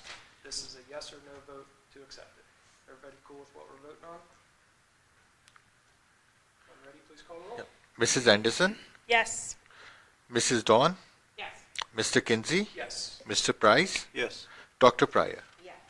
5 yeses. All right, 5780 passes. Thank you very much. I believe that's all of our policies. We need Yes. to We do need some this more. We need to do this a little more often so we don't have 60 of them stacking up. But it is what it is. So, all right. So we're done with all the policies, right? Yes. Where am I at in our? We're B. Donation. 8B, donation. Me or you? It's me. All right, please go. Okay. All right, recommend acceptance of donation with gratitude from Crossroads Church in the amount of $10,000 towards the replacement of the middle school digital road sign. So moved. Second. Mrs. Anderson and then Dr. Pryor. That is incredibly generous. Incredibly generous. Unbelievable. Amazing.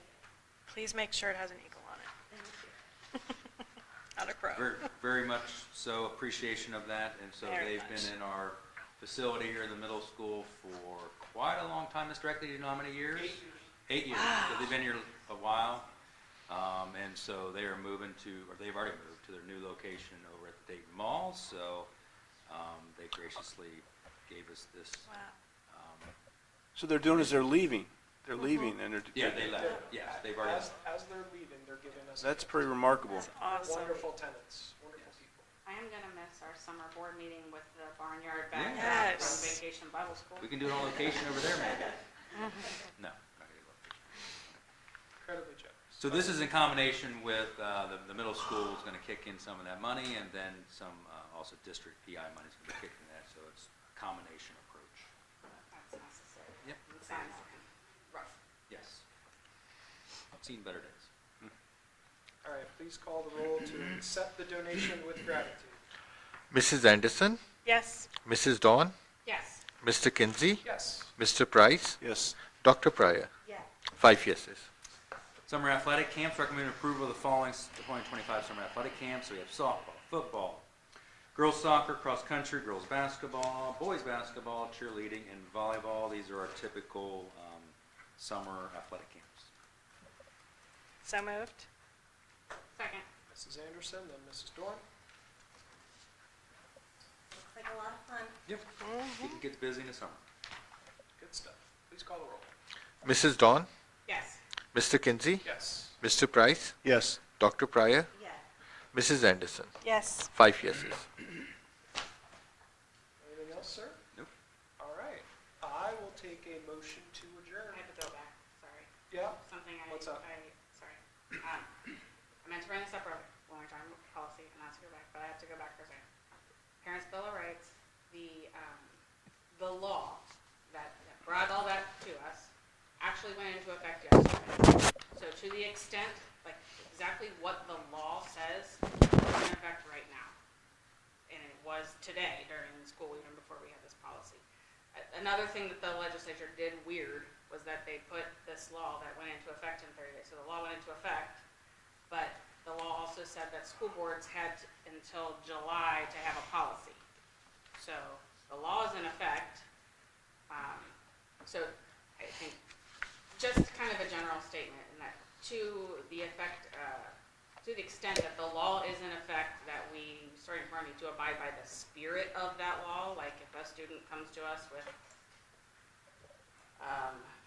brings something forth, then our staff need to address that with administration and Dr. Coe, that you can help guide them through that. But to the extent that all of this implementation that we just kind of put into policy, some of this is going to take some time for our administrators and staff to put processes in place to train staff on what they're supposed to do in some of these situations, that